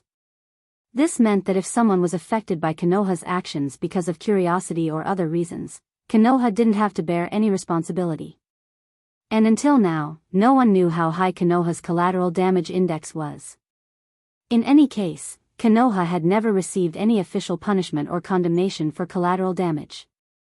Over time, no one was willing to use their lives to test the upper limit of this collateral damage index. After using quantum transmission to arrive at the main road that Ghost Rider had to pass through, Rog took off the sunglasses connected to the satellite and waited silently for Ghost Rider's arrival. Ghost Rider had been around for a long time, but Konoha's intelligence department had not yet investigated the true identity of Ghost Rider. They didn't know as much as Rog himself. Although there was only one Ghost Rider in Rog's memory, he wasn't sure if this Ghost Rider was the one in his memory until he saw the human face of this Ghost Rider. It didn't take long for Rog to see the motorcycle that was burning with hellfire and had an extremely obvious style, as well as the Ghost Rider in a black leather jacket on it. Sure enough, without skin and flesh, everyone's bones and heads looked the same. The galloping Ghost Rider also saw Rog in the middle of the road, but he showed no signs of slowing down and rushed straight at Rog. In the past few months, Ghost Rider had seen too many people trying to stop him. "Little Black, this is your first battle. Don't embarrass yourself." As soon as he said that, the northern cold blade in Rog's hand vibrated slightly, answering his question. Feeling the vibration of the northern cold blade, Rog smiled and slowly walked toward Ghost Rider. 1 step, 2 steps, 3 steps, Rog walked toward Ghost Rider as if he was taking a leisurely stroll. In the distance, Ghost Rider drove the Hell motorcycle and rushed toward him like a meteor. 100 meters, 50 meters, 20 meters. When the Ghost Rider burning with hellfire was only 20 meters away, Rog raised the northern cold blade in his hand and slashed diagonally from top to bottom. Boom! The next second, there was a terrifying explosion like that of an intercontinental missile. Orange-red hellfire soared into the sky, the ground cracked, and a transparent shockwave spread out in all directions. The hellfire motorcycle that was speeding like a meteor came to a stop, and the front wheel spun wildly like a small burning sun. In front of the hellfire motorcycle was Rog, who was wearing a light blue chakra coat. The northern cold blade in his right hand viciously slashed at the front of the hellfire motorcycle. Visible cracks appeared on the devilish skull-like front of the motorcycle. Northern Cold Blade vs. Hellfire Motorcycle. Northern Cold Blade wins. Chapter 305. The wheels of the Hellfire motorcycle were still spinning madly, but Roger was like a mountain that stood still in the same spot. At this moment, it wasn't Rog who was blocking the Hellfire, but the Northern Cold Blade in his hand. All he was doing was providing a fulcrum for the Northern Cold Blade. "Who are you?" After realizing that the Hellfire motorcycle couldn't move forward no matter what, Ghost Rider finally spoke. "Konoha, Rog." Rog introduced himself briefly. As for whether or not Ghost Rider knew who he was, it wasn't within his consideration. Hearing Rog introduce himself, Ghost Rider, who had no skin or flesh, tilted his head in confusion, as if trying to figure out who Rog was. While he was thinking, Ghost Rider stopped the Hellfire, got off the motorcycle, which looked both good and practical, and slowly walked over to Rog. The hellfire stopped, and Rog put away the northern cold blade in his hand as he stared at Ghost Rider's eyes that were burning with hellfire. Rog wasn't worried that Ghost Rider would use the Trial's eye against him. On the contrary, he was looking forward to it. He was a little curious about which was stronger, the Manjiki Sharingan or the Trial's eye. When Rog and Ghost Rider looked at each other, Ghost Rider's fanatical fans and the Houston police finally caught up.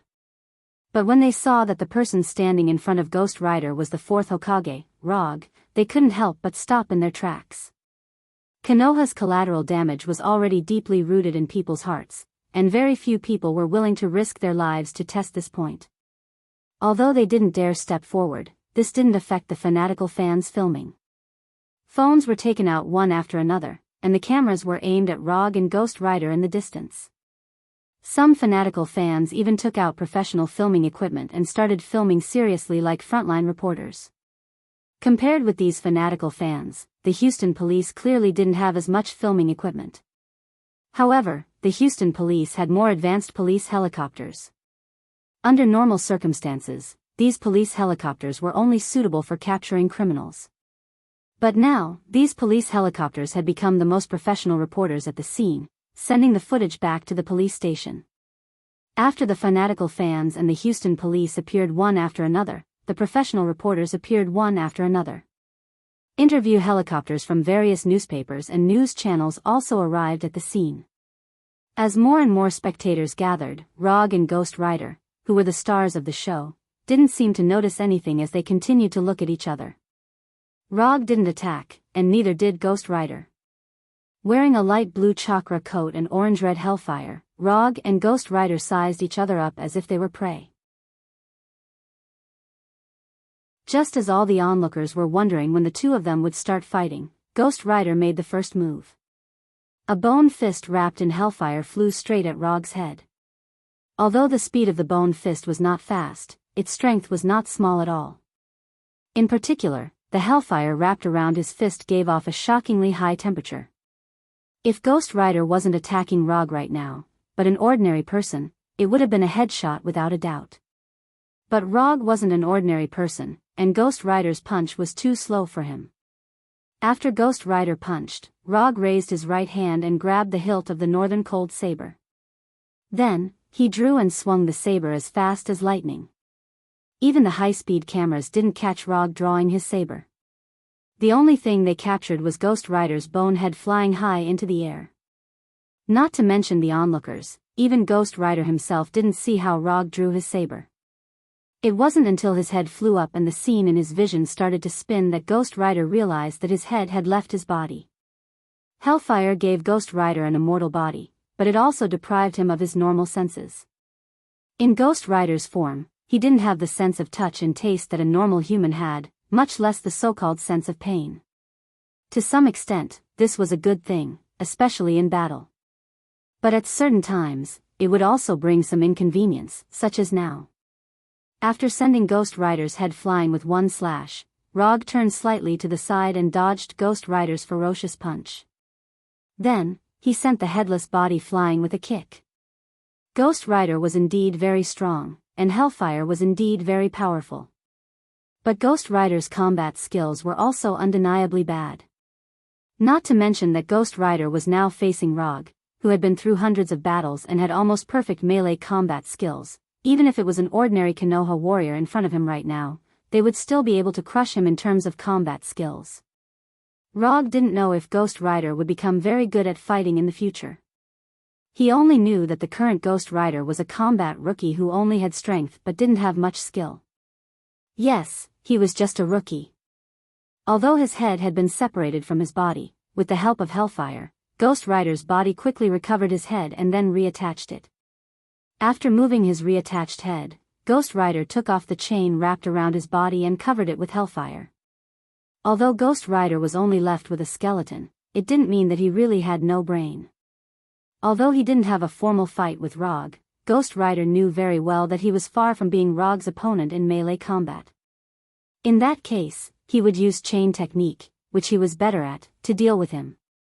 Although fighting with chains didn't look like much, it was also a skill. In particular, for Ghost Rider, this was a combat technique that required profound techniques. When the chain in his hand was wrapped in hellfire, Ghost Rider didn't hesitate and attacked again.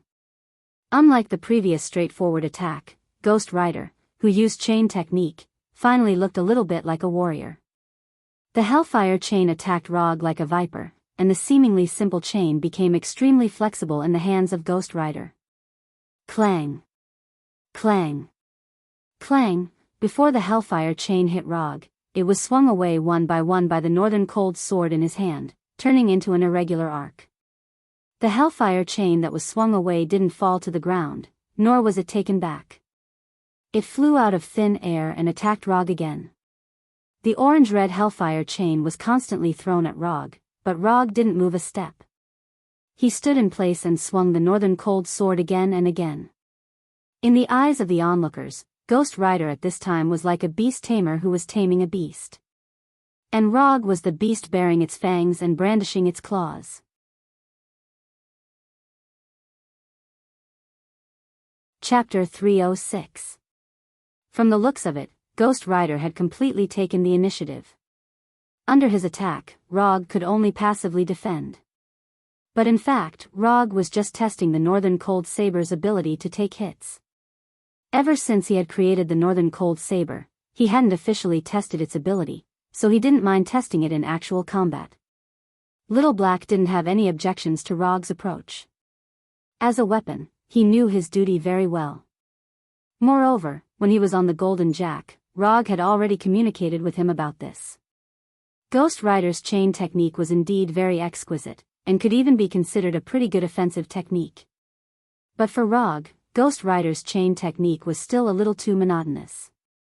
There were only a few moves back and forth, and the only thing to note was that the angle of attack was different every time.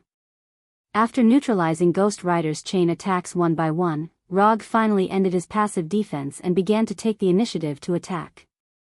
Water Release, Water Dragon Bullet. Rog raised his left hand slightly, and a water dragon dozens of meters long appeared out of thin air and rushed at Ghost Rider like lightning. It was common sense to use water to put out a fire. In the eyes of the onlookers, not only was there no problem with Rog's counterattack, it was also a very wise choice. However, both Rog and Ghost Rider knew very well that hellfire wasn't an ordinary flame. It was purely wishful thinking to use water release to put out the hellfire on Ghost Rider.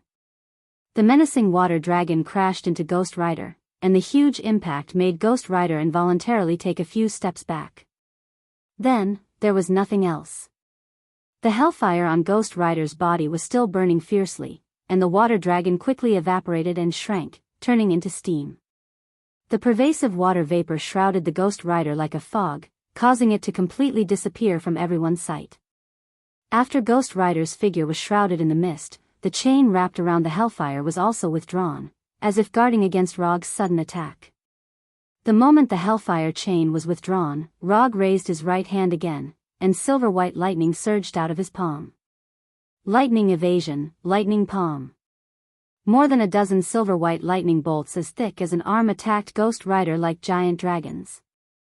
The loud thunderclaps made the surrounding crowd involuntarily take a few steps back, afraid that they would be affected by the lightning. Rumble.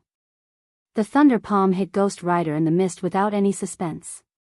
The collision between the silver-white lightning and the hellfire cleared the surrounding mist, and Ghost Rider's figure reappeared in front of everyone. Compared to before he disappeared, Ghost Rider's appearance had clearly changed. Hellfire could protect Ghost Rider himself, but it couldn't protect his clothes.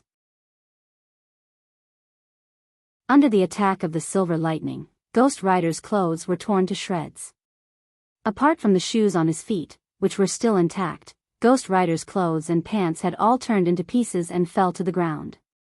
Wrapped in hellfire, Ghost Rider's true form appeared in front of everyone for the first time. After seeing Ghost Rider's true form, people finally confirmed one fact: Ghost Rider really wasn't human. Although the Ghost Rider from before didn't look like a normal human, seeing a burning skull and seeing a burning human skeleton were two completely different concepts. Ghost Rider really was the legendary emissary of hell. At this moment, no one would think that Ghost Rider was a human with extraordinary powers, but a true visitor from hell. Making Ghost Rider run naked hadn't been Rog's original plan. He didn't have such a bad taste. He had used the Thunder Palm to attack Ghost Rider just to test if the lightning attribute could hurt Ghost Rider under the protection of Hellfire. It was purely a coincidence that his clothes had been torn to pieces. Although losing his clothes wouldn't affect Ghost Rider too much, after all, he was only a skeleton now. But after losing all his clothes, Ghost Rider still let out a beast-like howl and ran toward Rog. Ghost Rider was angry. Although he was just a skeleton now and didn't need to worry about being naked, this was a matter of dignity. Skeletons also needed dignity. For the sprinting Ghost Rider, the distance of dozens of meters was covered in the blink of an eye. It was only when Ghost Rider pounced on him like a hungry wolf that Rog moved again. Northern Cold Blade slashed out several times in an instant, and before Ghost Rider could touch Rog, he was instantly cut into pieces. The complete skeleton was instantly split into several pieces and fell to the ground. But the next second, the dismembered Ghost Rider got up again and pounced at Rog. With the undying body granted by Hellfire, Ghost Rider didn't need to care about Rog's attack at all. Not to mention being cut into pieces, even if Rog disassembled every bone of Ghost Rider could reassemble himself. Although Ghost Rider's attacks were fierce, they were useless in front of Rog. In the blink of an eye, Ghost Rider was dismembered again. Then, the Ghost Rider stood up again, attacked again, and was dismembered once more. At this moment, Ghost Rider displayed unprecedented tenacity. Relying on its undying body, it turned the battle into a protracted battle. After knocking down Ghost Rider dozens of times, Rog finally got tired of this repetitive battle. A ball of chakra appeared in his left hand. Sealing spell, for symbol seal. When Ghost Rider stood up again, Rog arrived in front of him at lightning speed. He pressed his left hand on Ghost Rider's chest and pressed him to the ground. Boom! Ghost Rider fell to the ground with a loud bang, and the sealing power of the four symbols seal instantly flowed through his body. Sealing techniques were always a good choice for these enemies who had stronger vitality than cockroaches. The moment the four symbols seal took effect, Ghost Rider felt a powerful binding force that it had never felt before, and the hellfire burning on its body couldn't help but dim. It was absolutely impossible to completely seal Ghost Rider with just the four symbols seal. Ghost Rider's master was the Lord of Hell, Mephisto. If Ghost Rider was so easy to deal with, Ghost Rider wouldn't have become the strongest subordinate of the Lord of Hell. Before Ghost Rider, who was pressed to the ground, could resist, Rogue's eyes turned into Mangekyo Sharingan. Mangekyo Sharingan Dojutsu, Boundless Manifestation. Without any hesitation, when Ghost Rider's hellfire was at its weakest under the suppression of the four symbols seal, Rogue decisively activated the Mangekyo Sharingan's right eye.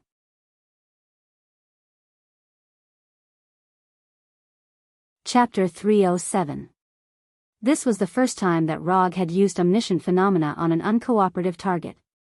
The last time he used it, he obtained the ability of quantum transmission from Gordon, which made up for his lack of teleportation. However, not only did Gordon not put up any resistance when he unleashed the boundless nature, he was even very cooperative.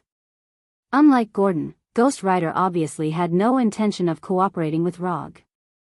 Although Ghost Rider didn't know what Rogue wanted to do, he instinctively sensed danger when he saw Rogue's Mangekyo Sharingan. Ghost Rider tried to resist Rogue's suppression, but the shackles of the four symbols seal completely cut off this idea. The powerful binding force of the four symbols seal not only dimmed the blazing hellfire, but also made it extremely difficult to control it. Hellfire, which could originally be controlled at will, seemed to have fallen into a sluggish state at this time, and its response time was greatly extended. Rogue ignored Ghost Rider's resistance. Whether Ghost Rider was willing or not, he would plunder Ghost Rider's hellfire. Hellfire was a supernatural flame that originated from the depths of hell. Not only did it have powerful attack power, but it also had its own enchantment ability. Ghost Rider's hellfire motorcycle and Hell's chains were the products of hellfire enchantment. And for Rogue, who planned to go to hell, hellfire was his ticket to hell. Although the infinite mode he developed could also give him the ability to survive in various environments, in hell, hellfire was obviously more useful than his infinite mode.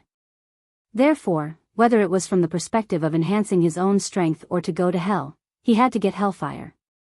Omniscient phenomena was used, and the eye power of the Manjiki Sharingan began to cover Ghost Rider's body. As Ghost Rider struggled, the omniscient phenomena in Rog's right eye devoured the hellfire on his body like a black hole. The ability plundered by omniscient phenomena wouldn't appear directly on Rog's body, but would be sealed in his right eye. Therefore, Rog didn't have to worry about hellfire burning his body and chakra. As for whether the hellfire would conflict with the quantum teleportation ability sealed in his right eye, he was not particularly worried for the time being. Only Gordon's quantum teleportation ability was sealed in his kaleidoscope's right eye. Even with Ghost Rider's hellfire, he only had 2 abilities. Plundering too many abilities could lead to a backlash, but since he had only plundered 2 abilities, he didn't need to worry about that for the time being. With his current ability, he had absolute confidence that he could safely contain the hellfire without any backlash. The plundering of omniscient nature didn't last long. To be precise, it only lasted for about a minute before it completely ended. When a trace of exhaustion and burning feeling came from his right eye, Rog removed the Mangekyo Sharingan and turned his eyes back to the 3 Tomo Sharingan. He was tired because he had used up too much eye energy. As for the burning sensation, it was a sign that the hellfire had been successfully plundered. After taking a deep breath, Rog's body emitted a brilliant aurora-like light. Quantum teleportation. He didn't want any onlookers to see what happened next, so he took Ghost Rider directly to a forest more than 100 kilometers away. As for whether Ghost Rider's hellfire motorcycle would be impounded by the Houston police, it wasn't within his consideration. And even if it was, Ghost Rider had a way to get it back, so he didn't have to worry about it at all. After teleporting to this unknown forest, Rog let go of Ghost Rider's left hand and let Ghost Rider, who had lost more than half of his hellfire, stand up. Because his hellfire had been plundered, Ghost Rider looked much weaker than before, and there was much less hellfire burning on his body. Until now, Ghost Rider still didn't know what Rog had done to him. The only thing he remembered was that he saw Rog's strange blood-red eyes, and then a part of the hellfire on his body inexplicably disappeared forever. If the upper limit of his hellfire before was 100, his current upper limit was only 50. As for the 50 that disappeared, it naturally went to Rog. At this thought, Ghost Rider looked at Rog with a strange gaze. To be precise, it wasn't his gaze.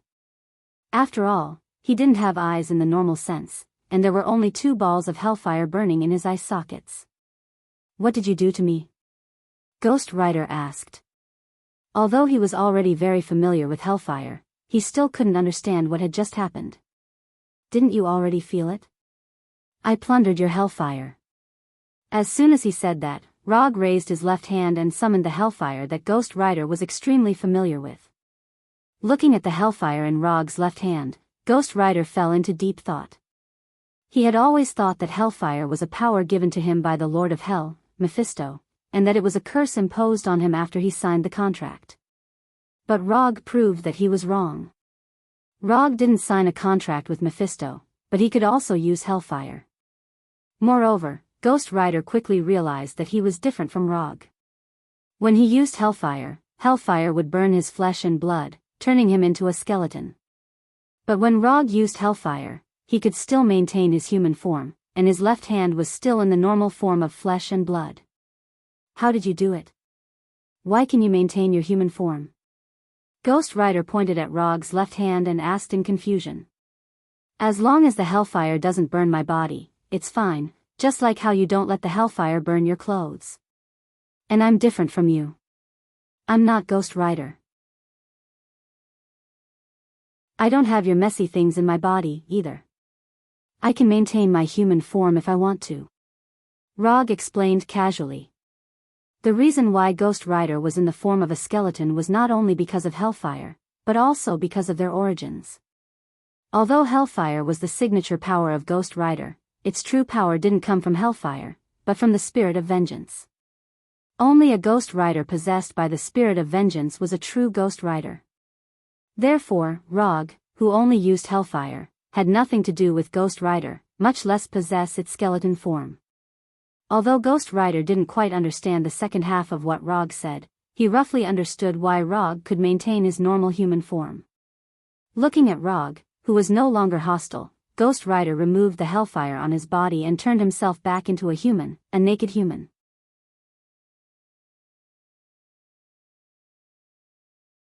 Chapter 308. The Ghost Rider burning with hellfire disappeared, and in its place was a middle-aged man who wasn't very strong. After sizing up the middle-aged man, Rog summoned a black coat from the summon scroll and threw it over. The moment Roger saw the middle-aged man, he recognized his identity. Johnny Blaze, a well-known motorcycle stunt driver, was famous for his death-seeking stunts. Before Konoha's intelligence department investigated the Ghost Rider, Rog had already noticed Johnny. But at that time, Johnny didn't show any abnormalities, so he didn't pay too much attention to him. Although Johnny was the most famous Ghost Rider, he wasn't the only one who could become the Ghost Rider. After all, no one could guarantee that the Lord of Hell, Mephisto, would choose Johnny. As the Lord of Hell, Mephisto could sign a contract with anyone he wanted. Johnny just happened to appear in Mephisto's line of sight at the right time. "What exactly do you want from me?" After putting on the black coat that Rog had thrown over, Johnny asked. In the form of the Ghost Rider, he didn't remember Rog's identity. But after returning to his human form, when his human rationality completely returned, he immediately recognized Rog's identity. The director of Konoha's intelligence department, the fourth Hokage of the superhero, no matter which identity it was enough to make Johnny pay 120% attention. Although Johnny hadn't had any contact with Konoha, he had heard of Konoha's domineering style. "It's not a big deal, I just want you to take me to hell," Rog said casually, his tone so flat that it was as if he was talking about when to leave for a trip. Through Panorama, he had plundered hellfire from Johnny, but this wasn't enough for him to go to hell. Hellfire was like a train ticket, and Ghost Rider was the train to hell. Go to hell? Are you kidding me? For others, hell was a fictional world that only existed in legends. But for Johnny, hell was real, because Mephisto, who had turned him into what he was now, came from hell. Do I look like I'm joking? Although I plundered your hellfire, only Ghost Rider can freely travel between hell and the human world. So, if I want to go to hell, I need your help, Rog said with a serious face. If it wasn't for the fact that he couldn't find another way to go to hell, he wouldn't have needed to look for Johnny. "I'm sorry, I can't help you. Although I know about the existence of hell, I have never been to hell, and I don't want to go to hell." After a few seconds of silence, Johnny gave his answer and rejected Rog's suggestion. Because of the Lord of Hell, Mephisto, Johnny wasn't interested in anything related to hell. If he could, he even wished that he had never known about the existence of hell. He wished that he had never met the Lord of Hell, Mephisto. That's a pity. I thought that you, who had your life changed by Mephisto, would at least have some intention of taking revenge on Mephisto. Since you're willing to use your entire life to capture souls for Mephisto, I won't disturb you any further. Have a good day. With that, Rog turned and left. Although going to hell wasn't a bad plan, it didn't matter if he really couldn't go. In any case, there were good challenge dungeons in other places besides hell. So, there was no need for him to go to hell. Watching Rog's figure gradually disappear into the distance, Johnny sighed and said, "Wait, can you tell me why you want to go to hell first?" Johnny didn't ask why Rog knew about Mephisto, nor did he ask how he knew about him and Mephisto. Now, he only wanted to know what Rog wanted to do in hell. If Rog's purpose in going to hell had something to do with Mephisto, they might really have a chance to work together. "If I said that I'm going to hell to have some fun, would you believe me?" "Then, does your fun have anything to do with Mephisto?" Of course. Of course, Rog wouldn't tell Johnny his true motive. Even if he did, Johnny might not believe him. Going to hell to have some fun was just a euphemism. The truth was that he wanted to go to hell to meet Mephisto and see how big the gap was between him and Mephisto. "I heard that you have a hobby of accepting commissions from others. I wonder if I have the qualifications to do so." After thinking for a few seconds, Johnny asked. "That depends on what your commission is about. If it can interest me, it's not impossible to accept your commission." Rog didn't expect Johnny to take the initiative to mention the commission. Just like you said, although I look free now, I'm actually capturing souls for Mephisto. You should already know about what happened between me and Mephisto, so I won't say much. I was indeed too naive back then, but I don't want to be a puppet in his hands for the rest of my life. I want to take back my life. I'll take you to hell, and in return, I hope you can fight Mephisto with me. Don't you want to go to hell to have some fun? There shouldn't be anything more exciting than fighting the Lord of Hell Mephisto in hell. He didn't know if Johnny had suddenly thought of something, or if he was going to go all out. His suggestion was inexplicably to Rog's liking. Although I don't know why Mephisto chose you back then, I have to say that I like your personality very much. As soon as he said that, Rog summoned an unused commission scroll from the medium scroll and tossed the scroll and pen to Johnny. Write down your commission. The content is to work together to fight against the Lord of Hell Mephisto. The reward is for you to take me to hell. Not long after Rog finished speaking, Johnny finished writing the commission and returned the scroll to him. Commission content: work together with Ghost Rider Johnny to fight against the Lord of Hell Mephisto. Commission status: incomplete. Commission reward: 200 ninja coins. Johnny's commission passed the system's judgment without any suspense, and because it involved a high-level existence like the Lord of Hell Mephisto, the commission reward given by the system was also very generous. A commission reward of 200 ninja coins. Rog remembered that the last time this number appeared was when he captured Loki in the Battle of New York. I'll accept your commission.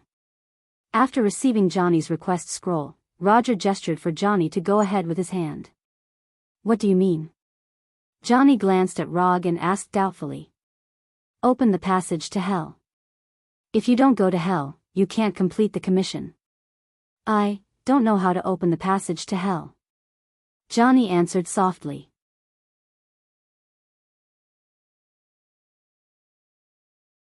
Chapter 309. Are you kidding me? When he first heard that Rog was going to hell, Johnny thought that Rog was joking with him. But now, it was Rog who felt that Johnny was joking with him. Looking at Johnny, who answered in a low voice and lowered his head silently, Rog suddenly regretted accepting the commission. Johnny had just said a lot to him, showing that he was going to fight Mephisto to the death. But as soon as he finished writing the commission scroll, such a funny thing happened. I have to calm down, I can't be angry. Killing the employer will cause the commission to fail, I can't let the commission fail. I have to calm down, I have to calm down. If the system hadn't already approved Johnny's commission, Rog really had the urge to strangle Johnny. It's okay, everyone calm down first. Ghost Riders can freely travel between the human world and hell. You just don't know how to open the channel yet. That's not a big problem. I just need to practice. After saying that, Roger suppressed his anger and patted Johnny's shoulder. Then, he continued, do you want to summon your motorcycle? If not, we'll leave now. Johnny just didn't know how to open the channel yet. This wasn't difficult for Rog, who was good at guiding others to master their own strength. Wasn't it just training a rookie Ghost Rider into a skilled craftsman? This wasn't difficult for him. Wait a minute, I'll summon it now. Johnny still had feelings for his motorcycle. After all, it was a motorcycle that he had personally modified. After waiting for more than 10 minutes in this unknown forest, Johnny's ghost motorcycle finally arrived in front of them. Without waiting for Johnny to turn back into a human, Rog used quantum teleportation and teleported himself and Johnny back to Konoha's headquarters. In order to avoid any unnecessary interference, Rog arranged for the teleportation to be in his private training room. This is my private training room. No one will come here except for me. You will practice here in the future. I'll have Hinata arrange internal permissions for you. You'll live in Konoha during this time. We'll leave after you learn how to travel to hell. After that, Rog left the training room and returned to his office. He doesn't need to worry about Johnny's life in Konoha. Hinata will take care of it.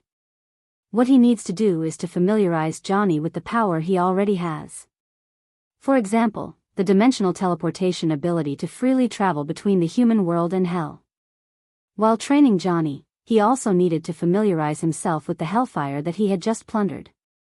Hellfire was undoubtedly the best choice when dealing with hell creatures. After all, this was the origin energy from the depths of hell. It could cause irresistible true damage to hell creatures. In this way, Johnny settled down in Konoha and began his first real Ghost Rider training. Although the hellfire and the spirit of vengeance had given Johnny extraordinary strength, he was still a complete novice when it came to the use of power. In order to let Johnny familiarize himself with his Ghost Rider powers, Rog had no choice but to be his instructor, teaching him how to adapt to his powers and how to use them to the greatest extent. From a warrior's point of view, Johnny didn't have much talent. But fortunately, his learning and comprehension abilities weren't bad, so teaching him wasn't particularly difficult. Time passed little by little, and after teaching Johnny for more than a month, Johnny finally learned the dimensional teleportation that he should have known long ago. Late the next night, Rog, who had put on his armor and Yandame's Hokage Haori, used quantum teleportation to bring Johnny, who had transformed into a Ghost Rider, to a certain section of Route 66. Route 66 was a famous American highway with the name Mother's Road. On this nearly 4,000-kilometer-long road, there were many sections that were rarely visited. After teleporting to a random section of the road, Rog first put on a chakra coat, and then covered the chakra coat with hellfire. After doing all this, Rog got on the ghost bike that Johnny was driving. In Rog's memory, there were two ways for Ghost Rider Johnny to go to hell. One was to drive the ghost bike at maximum speed, and the other was to create a heptagram array. He didn't know how to create a heptagram array, and neither did Johnny, so they could only choose the most simple and crude method. Let's begin. To be honest, Rog didn't really like the feeling of sitting in the back seat of the ghost bike, especially when the one driving it was a man. But now he didn't have any other better choice. He could indeed use hellfire to create his own ghost bike, but the ghost bike he created wouldn't have the ability to travel through hell. The ghost bike that Johnny was driving began to gradually accelerate, like an orange-red meteor across Route 66, leaving an extremely obvious high-temperature tire mark on the road. The ghost bike's speed was getting faster and faster, and when the ghost bike's speed reached its limit, a small Hell's Gate appeared out of thin air. At the moment when this Hell's Gate composed entirely of hellfire appeared, the Ancient One in the New York Sanctum frowned slightly. Hell's Gate, this guy is getting more and more restless. Although he sensed the appearance of Hell's Gate, Sorcerer Supreme Gu-Yi did not plan to stop Roger and Johnny. The reason is simple, the Hell's Gate they opened is a one-way passage to hell. This Hell's Gate can allow them to go to hell, but the creatures in hell can't go to the human world through this Hell's Gate. Therefore, Ancient One didn't bother to stop Rog and Johnny and tolerated their restless little actions. Going from Earth to hell, this kind of thing can't be hidden from Ancient One, and Rog doesn't intend to hide it from Ancient One. When he returns from hell, he will go to the New York Sanctum to officially visit Ancient One, so he doesn't mind letting Ancient One know in advance that he has been to hell. If he wanted to hide it from Ancient One, he wouldn't have let Johnny open Hell's Gate on Earth. Tatooine can also go to hell. When the ghost motorcycle rushed into the Hell's Gate, the Hell's Gate made of hell's fire disappeared as well, as if it had never appeared. Before going to hell, Rog had been fantasizing about what kind of world hell would be like. However, when he really came to hell, he found that hell was not as good as he imagined. The scene that appeared in front of him at this time was completely different from what he imagined. He thought it would be a very bizarre world, but in fact, hell looks like a hot red world. There are no stars in the sky, nor is there a so-called sun, and the whole world is shrouded in red light. There are no plants on the earth, and there is no greenery, only weathered stone pillars and a dead desert.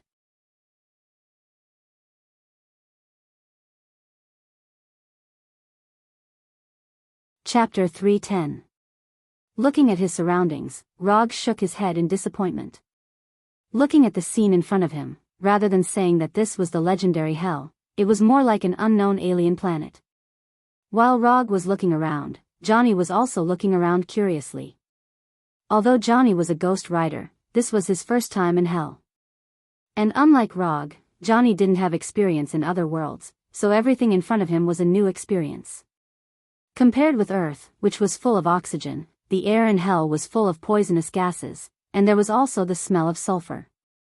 With the protection of chakra and hellfire, Rog could survive in hell as a human. But considering the consumption of chakra, he removed the chakra coat and switched it to unlimited mode, which consumed less energy. With his current amount of chakra, which was as high as 9 taels, he didn't need to care about the consumption of chakra coat. But in a place like hell, where danger was everywhere, it was better to conserve chakra as much as possible. And apart from the consumption of chakra, he also discovered another limitation of hell. Compared with Earth, the energy density in hell was much higher, even about the same as Asgard's. However, the energy attributes of hell were very extreme, so extreme that Rog wondered if he could still use immortal mode. The energy density in hell was very high, and the attributes were very extreme. This also meant that the creatures in hell were stronger than he had imagined. Where are we going next? Johnny turned around and asked. Although he didn't like hell very much, he had to admit that after coming to hell, in his Ghost Rider form, he felt as excited as if he had returned home. Even the hellfire burning on his body became more vigorous. Anywhere is fine. No matter where we go, we'll definitely run into Mephisto in the end. This was Mephisto's territory. Even if Rog and the others didn't look for Mephisto, Mephisto would still come looking for them. The only difference was when. As he answered Johnny, Rog summoned his transportation tool from the psychic scroll, the Dodge Tomahawk. Compared with motorcycles, Rog preferred sports cars. However, in a place like hell, a sports car was not as practical as a motorcycle. Especially after the hellfire demonization, the advantage of the sports car would be further weakened. When Rog summoned the prepared Dodge Tomahawk motorcycle, Ghost Rider Johnny couldn't help but sigh. As a motorcycle stunt rider, Johnny was certainly not unfamiliar with the Dodge Tomahawk. The Dodge Tomahawk was the fastest motorcycle produced by the Chrysler Automobile Company. Its top speed was over 676 km per hour. An 8.3-liter V10 engine with 500 horsepower. Unlike ordinary motorcycles with single front and rear wheels, the Dodge Tomahawk was designed with 2 front and rear wheels. A special suspension system allowed the Dodge Tomahawk to keep all 4 wheels touching the ground when turning to avoid slipping when turning. In addition to its great horsepower and many wheels, the shape of the Dodge Tomahawk was equally stunning. The silver-white paint and the sci-fi appearance of the Bat motorcycle made the Dodge Tomahawk look even more impressive. Johnny had once fantasized about buying a Dodge Tomahawk, but the high price and the law that prohibited it from being on the road made him give up the idea in the end. Are all superheroes as rich as you? After observing the Dodge Tomahawk enviously, Johnny asked in confusion. How should I put it? Superheroes are the same as ordinary people. They are divided into the rich and the poor. I'm considered to have a little bit of money. With a super rich man like Tawny around, Rog didn't dare to say that he was relatively rich. After all, until now, his private savings were only a few $1 billion, which was far from being comparable to Tawny. After summoning the Dodge Tomahawk, Rog controlled the hellfire and began to demonize his personal ride. Just like Johnny's ghost motorcycle, after the hellfire covered the Dodge Tomahawk, the originally sci-fi-looking Dodge Tomahawk instantly turned from sci-fi to demonic. The silver-white paint turned into a bone-like grayish-white, the 4 front and rear wheels turned into blazing hellfire, the heavy body turned into a skeleton, and the front of the motorcycle turned into the shape of a skull. Although the overall shape didn't change much, the Dodge Tomahawk that had been demonized by hellfire had completely transformed from a product of Earth's technology into a product of hell. Let's go, let's meet the natives of hell. After sitting on the demonized Dodge Tomahawk, Rog turned his head and said to Johnny, and then directly twisted the throttle to the limit. As soon as his voice fell, the demonized Dodge Tomahawk rushed forward like a missile and quickly disappeared from Johnny's sight. The undemonized Dodge Tomahawk can reach an amazing speed of 676 km per hour. After being demonized by hellfire, the speed of the Dodge Tomahawk has undergone a qualitative change. Within a few seconds, the demonized Dodge Tomahawk driven by Rog accelerated to more than 1,200 km per hour. Then, the demonized dodged tomahawk broke through the sound barrier like a roaring dragon, leaving a white fog-like air shock wave behind it. Rumble. Only in a place like hell did Rog dare to drive the dodged tomahawk at such a speed. No wonder there were so many racers in the world. The word extreme speed really made a man's blood boil. Johnny never expected that Rog, who looked like a gentleman, would be even crazier than a professional stunt driver like him when he raced. In order not to be shaken off by Rog, in order to catch up to Rog's taillights, Johnny began to speed up silently, and started a lawless race with Rog that didn't require any communication. While Rog and Johnny were racing recklessly in hell, Mephisto, who was somewhere in hell, frowned in puzzlement. As a lord of hell, Mephisto was more sensitive to the abnormalities of hell than ordinary people could imagine. At that moment, Mephisto sensed an extremely unfamiliar and an extremely familiar life aura. The unfamiliar one was, of course, Rog's aura. And the familiar one was naturally Ghost Rider Johnny's. TSK TSK TSK. He actually came looking for me. This isn't something Ghost Rider should do. Mephisto wasn't surprised by Ghost Rider Johnny's appearance. As long as Johnny familiarized himself with Ghost Rider's power to a certain extent, he would master the way to travel through hell sooner or later.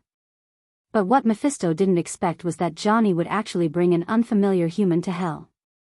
Arrange a welcoming party for my knight and let him feel the warmth of his hometown. Mephisto, who was sitting on a huge skeleton throne, said indifferently. After he finished speaking, several demons of different shapes appeared in the empty hall in front of him.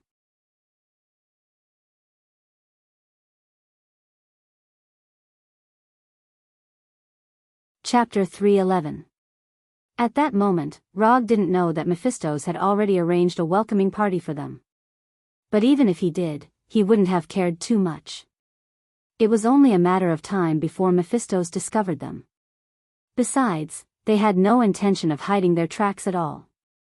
Two ghost motorcycles with completely different appearances sped across the plains like two flaming meteors as they barged into the gathering place of the hell demons. On the surface, it looked like Rog and Johnny were just speeding along aimlessly. But in fact, Rog had already locked onto the life energy signal in front of him. The life form of demons was completely different from humans, but in Rog's perception, they were not much different from the humans on Earth.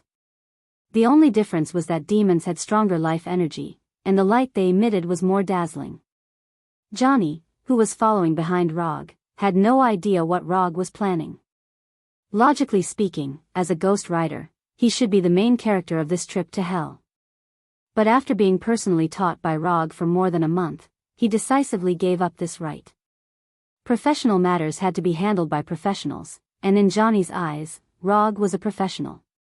When Rog and Johnny drove the ghost motorcycles to the gathering place of the demons in the distance sensed their presence. To be precise, they sensed Rog's presence. This was hell, and the human aura emitted by Rog was as obvious as the moon in the night sky. As long as these demons had some sensory abilities, they would be able to sense the aura on Rog that didn't belong to hell at all. Almost the moment they sensed Rog's human aura, these demons of all shapes and sizes became extremely excited. They weren't excited because they had discovered Rog, but because Rog's existence had evoked their desire for human flesh and blood. In the eyes of the demons, the humans on Earth were simply moving treasures. Torturing and killing human lives gave them an indescribable pleasure. Devouring human flesh and blood gave them a taste of the best delicacies that hell had never had before. Imprisoning a human's soul allowed them to experience an unforgettable sense of accomplishment. No matter what it did to humans, it would bring them instinctive pleasure.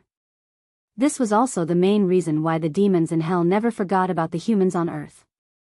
However, since the appearance of the Sorcerer Supreme Ancient One, it has become more and more difficult for the demons in hell to invade the Earth, so difficult that they may not succeed even if they give up their lives. The days of being able to easily bewitch humans to harvest souls were over. Even the Lord of Hell, Mephistos, could only use the Ghost Rider method to harvest souls, let alone ordinary demons like them. Therefore, in the eyes of these demons, Rog was not an intruder but a treasure that had delivered itself to their doorstep, a treasure that could bring them supreme joy. Without any hesitation, after discovering Rog's traces, these demons dashed toward Rog one after another, fearing that they wouldn't be able to get anything if they were late. Rog did not know what these demons were thinking, but he stopped the ghost motorcycle when he saw them rushing toward him excitedly. "What's the matter?" Johnny, who was behind him, stopped and asked doubtfully. "There is a group of demons rushing toward us. There are quite a few of them, and they seem to be very excited." Although he hadn't seen these demons yet, and the life energy signals he sensed wouldn't reflect any emotional changes, but the speed of those demons rushing to be the first was enough for Rog to make a judgment. A group of very excited demons? Johnny froze for a moment, then continued to ask, "How is their strength? Will they be difficult to deal with?" Johnny has been a ghost rider for a while, but he doesn't have much combat experience. The enemies he used to deal with were all human criminals, and with his strength, it was completely one-sided, so he hasn't gained any useful experience. Especially after being taught by Rog for more than a month, Johnny realized how bad his combat skills were. In Roger's words, any one of Konoha's combatants would be able to defeat him in terms of combat skills. The energy intensity is not bad, but it's hard to say how strong they are.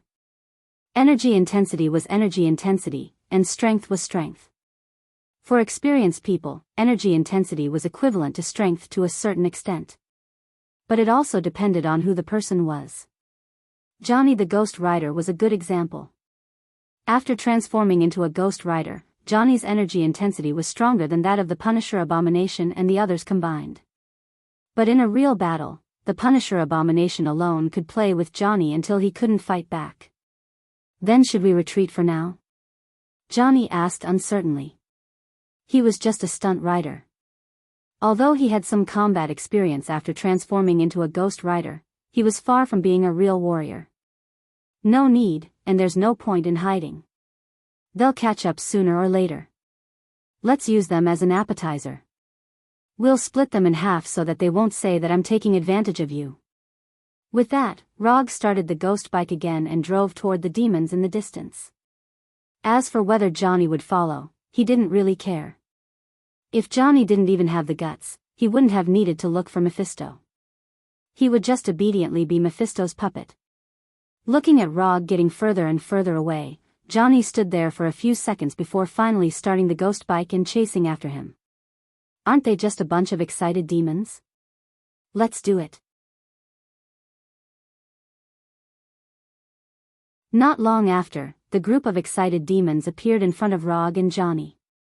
The environment of hell was completely different from what Rog had imagined, and the appearance of these demons was also different from what he had imagined. There were no triangular tails, curved horns, or bat-like wings. Apart from the fact that their skin color was similar to that of the legendary demons, the demons that appeared in front of Rog and Johnny weren't demons at all. Rog also saw some typical man-made products on these demons. These demons actually knew how to use weapons. Although their weapons looked very old, and some of them even had obvious cracks, it was clear that these were their weapons. There weren't many demons with weapons, not even half of them. Most of the demons were still bare-handed, if their forelimbs could be considered hands.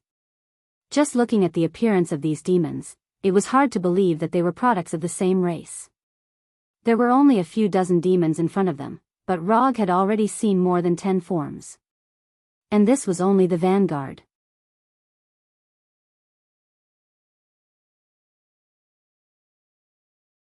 Chapter 312. So this is a demon. I wonder how it feels to chop them up. Sizing up the eager demons in front of him, Rog got off the ghost bike and pulled out the northern cold blade at his waist. Then, he walked step by step toward the demons in the distance. It wasn't his style to fight on the ghost bike. To him, the ghost bike was just not a means of transportation. Compared to a knight, he preferred to be a warrior. The demons in the distance didn't know what Rog was thinking, but when they saw Rog walking toward them, these demons of all shapes and sizes revealed greedy expressions. This human is mine. All the demons had the same thought. The demons in hell weren't a race that liked to share. To them, monopolizing all the benefits was an instinct that was engraved in the depths of their souls.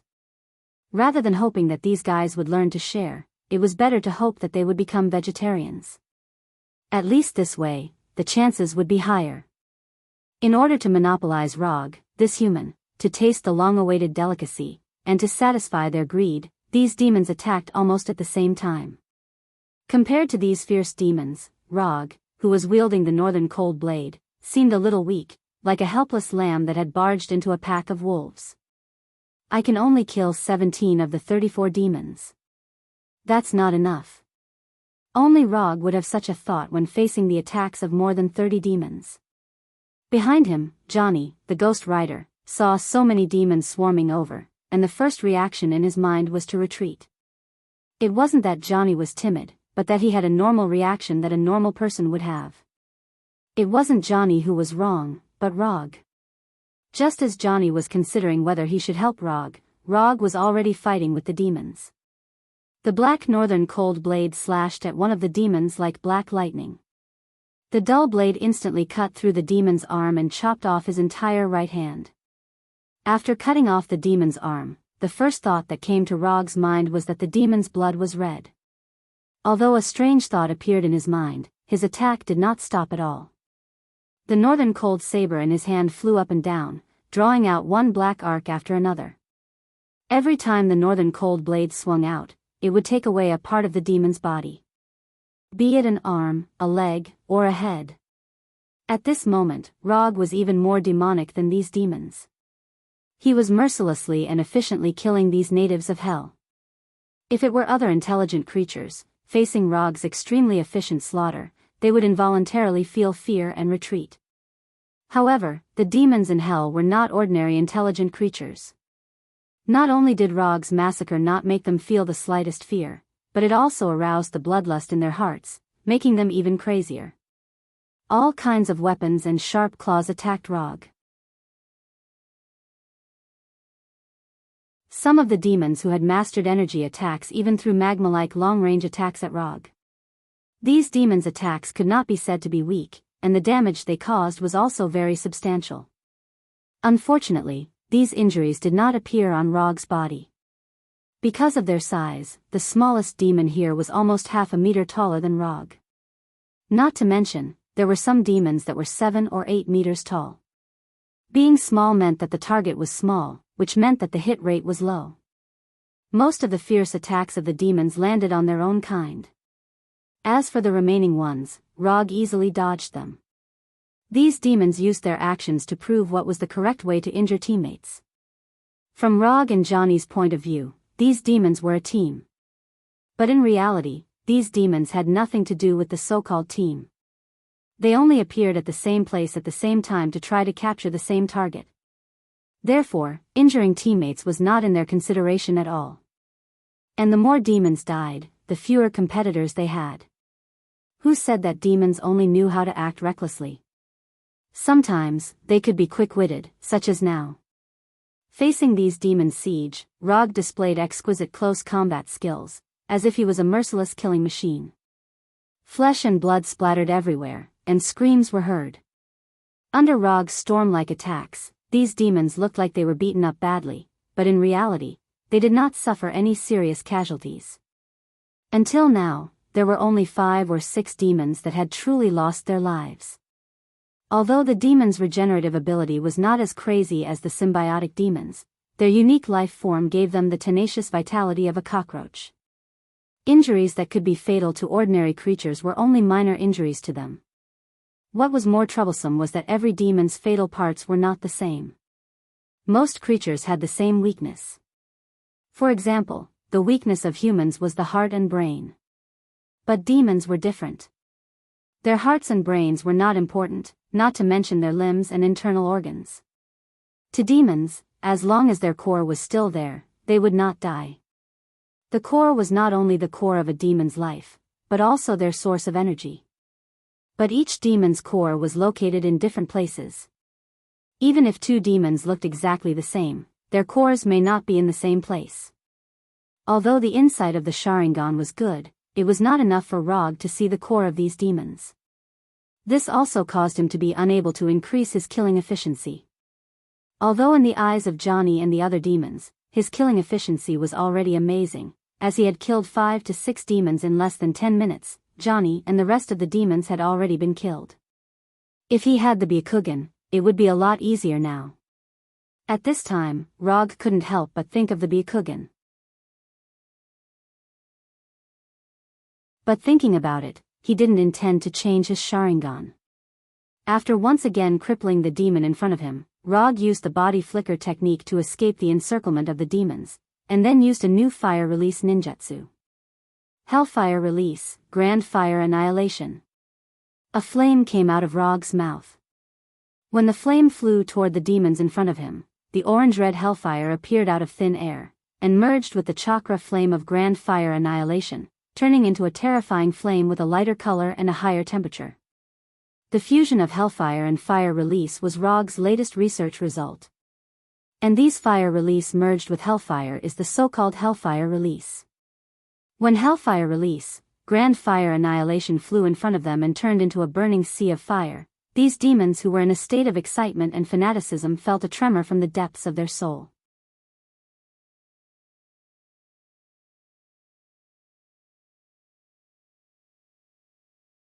Chapter 313. Although these demons had never seen fire annihilation, they didn't know what ninjutsu was. But they knew hellfire, and that hellfire was a terrifying existence that could completely destroy them. For the demons in hell, there were only 2 kinds of existences that could make them instinctively feel danger. One was the hellfire from the depths of hell, and the other was a holy weapon from heaven. As for the others, they might take them seriously, but they were absolutely not afraid. This human could actually use hellfire? After discovering this fact, in their eyes, Rog was no longer a moving treasure, but a dangerous creature that could take their lives at any time. Although Rog's body had been wrapped in hellfire, these demons didn't pay too much attention to it at first. After all, not far behind Rog stood a ghost rider. In their view, the hellfire on Rog's body was just a kind of protection given to him by the ghost rider. In a flash, all kinds of thoughts flashed through the demons' minds, including but not limited to going up and risking their lives to escape and so on. But no matter what choice they wanted to make, they now needed to deal with the vast sea of fire that had already arrived in front of them. These demons didn't care about ordinary flames at all. After all, they had unreasonably high fire resistance. But hellfire was different. Not only could hellfire ignore their fire resistance and wantonly burn their bodies, but it could also cause unimaginable damage to their souls. They definitely couldn't dodge it. In order to reduce the damage caused by hellfire as much as possible, these demons made an uncommon but very effective defensive posture. These demons of different shapes and sizes fell to the ground one by one, doing their best to curl up their bodies and protect the core in their bodies. As long as the core was still there, it didn't matter if their bodies were burned. Even if their burnt bodies couldn't grow back, it wasn't a big deal. Rog didn't expect that these demons would actually choose to resist his hellfire release, fire annihilation. It seemed that he was still underestimated. Although fire annihilation wasn't a ninjutsu he often used, and the power of its attack wasn't particularly outstanding. But there were still not many enemies who dared to resist his fire annihilation. Even Lord-tier symbiotic demons and Warner Protoss elite warriors wouldn't dare to take his Grand Flame Destroyer head-on, not to mention that he was using a special version that was fused with Inferno. Since you're so confident, I'll play with you. With a thought, Rog silently increased the damage output of Chakra and Hellfire. These demons wanted to use their physiques to resist, but Rog planned to burn them to death. Thus, a grand fiery annihilation, whose duration and power far exceeded the previous one, was born just like that. In the sea of hellfire created by Grand Fire Extinguisher, miserable howls continuously sounded out.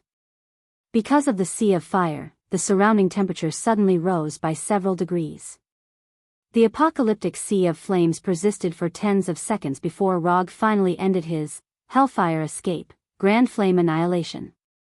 The sea of fire gradually disappeared, and the surrounding temperature began to drop. When the flames completely dissipated, the figures of the demons reappeared in front of Rog and Johnny. Compared to before Rog used Hellfire Escape, Grand Flame Annihilation, there were less than 10 demons that could still stand, and all of them were riddled with wounds, with burn marks left behind by Grand Fire Extinguisher.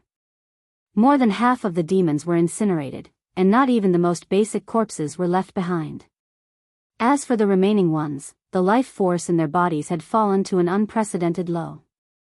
Glancing at the remaining demons, Rog put away the northern cold blade in his hand, and turned to Johnny and said, "I accidentally killed a few more, the rest are yours."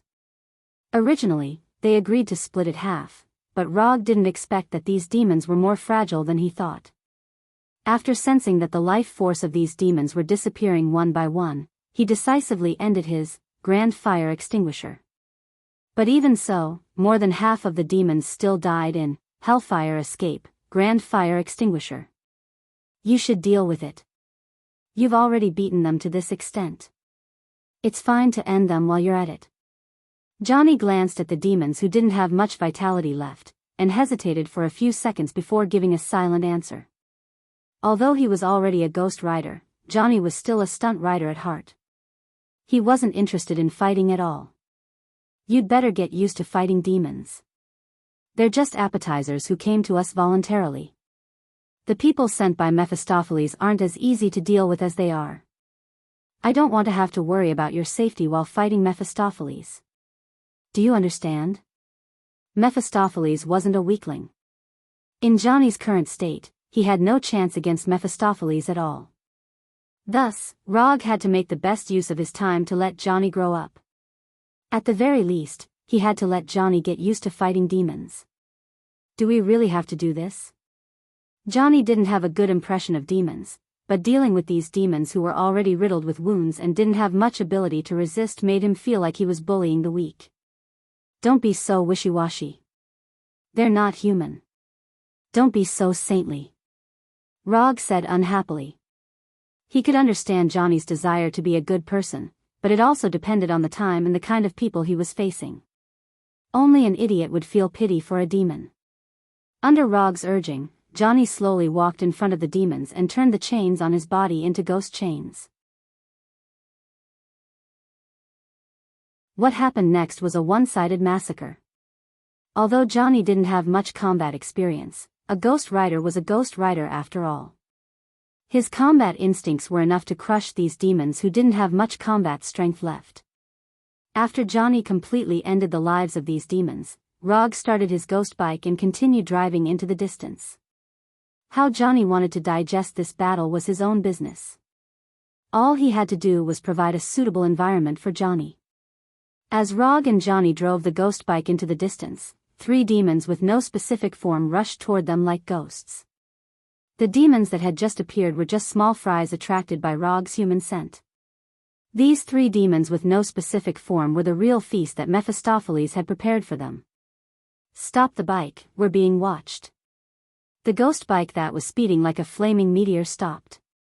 Rog frowned and pulled out the northern cold blade at his waist. The enemy this time was a little different.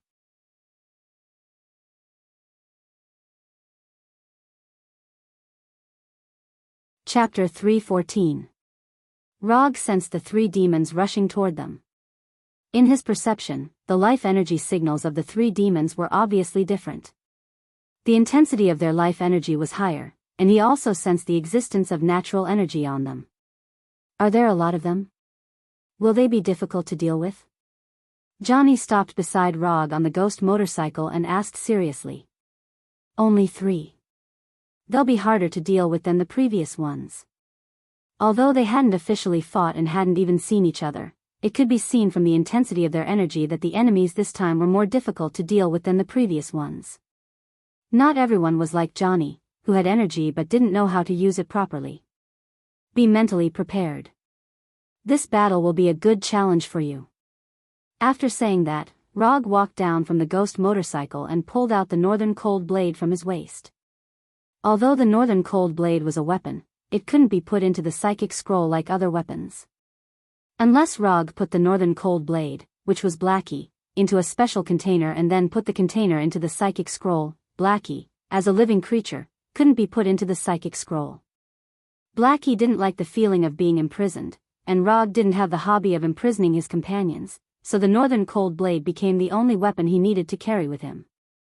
After pulling out the northern cold blade from his waist, Rog inserted the pitch-black northern cold blade into the ground and then summoned the disaster pistol that he hadn't used for a while. After summoning the disaster pistol, Rog directly controlled the hellfire to cover it, demonizing the disaster pistol into the evil spirit pistol.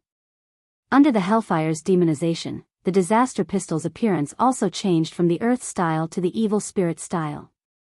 The two barrels side by side became entwined with white bones, and the two muzzles became the shape of a skull. After the demonization, not only did the disaster pistol's appearance change, but its function also changed. The ability to fire ninjutsu bullets was retained. After all, ninjutsu bullets wouldn't demonize with the hellfire. However, the ability to fire chakra bullets became the ability to fire hellfire bullets. The shooting mode didn't change much. It was still normal shooting, fatal shooting, and ninjutsu bullets.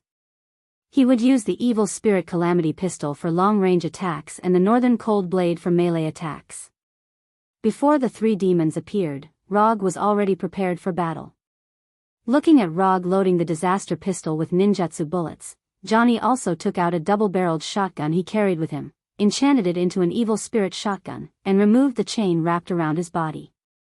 Everything was ready and waiting for the enemy to come knocking on their door. After standing in place for a few minutes, Rog and Johnny finally saw the enemy they had been waiting for. A whirlwind that was visible to the naked eye arrived in front of them with flying sand.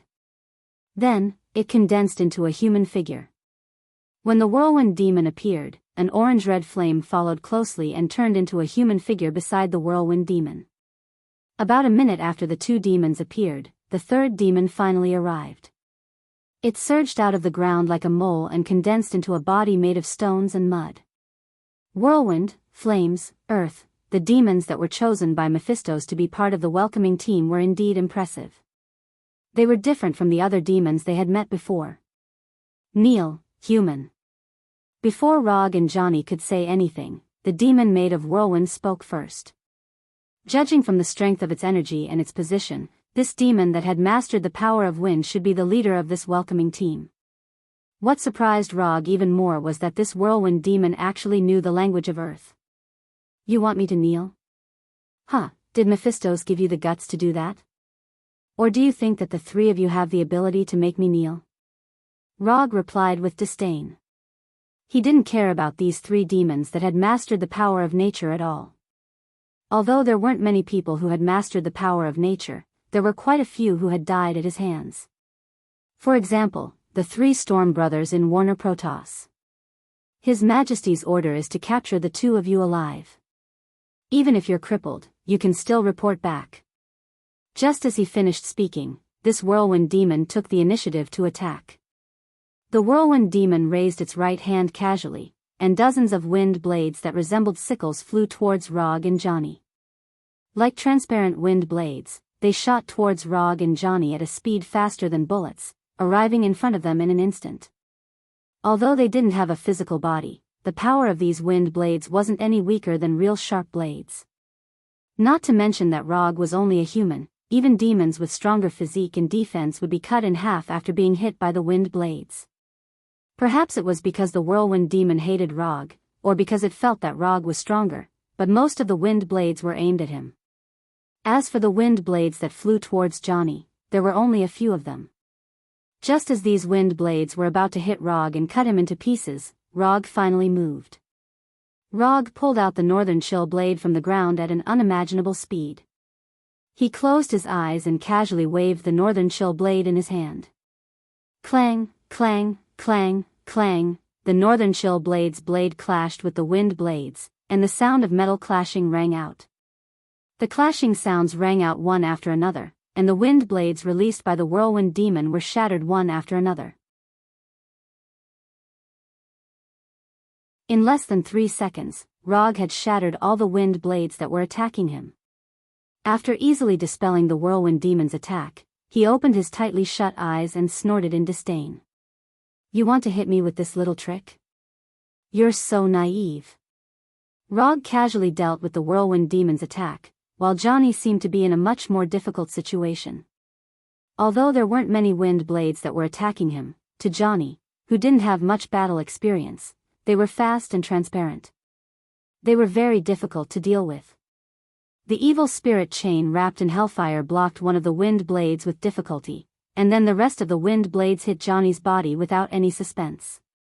Johnny didn't block all the wind blades, but the moment the wind blades hit his body, the hellfire on his body suddenly expanded and turned into a hellfire armor, blocking all the wind blades that were attacking him. The sharp wind blades hit the hellfire armor, causing sparks, and then completely dissipated. Although he seemed to be in a difficult situation, Johnny still blocked all the wind blades in the end without any injuries. What do we do now? After using the hellfire armor to block all the wind blades, Johnny turned his head and asked Rog. Pick one and deal with it yourself. Leave the other two to me. Rog said casually, as if he was discussing how to split the fruits with Johnny. Although the three demons on the opposite side had some skills, that was all they had.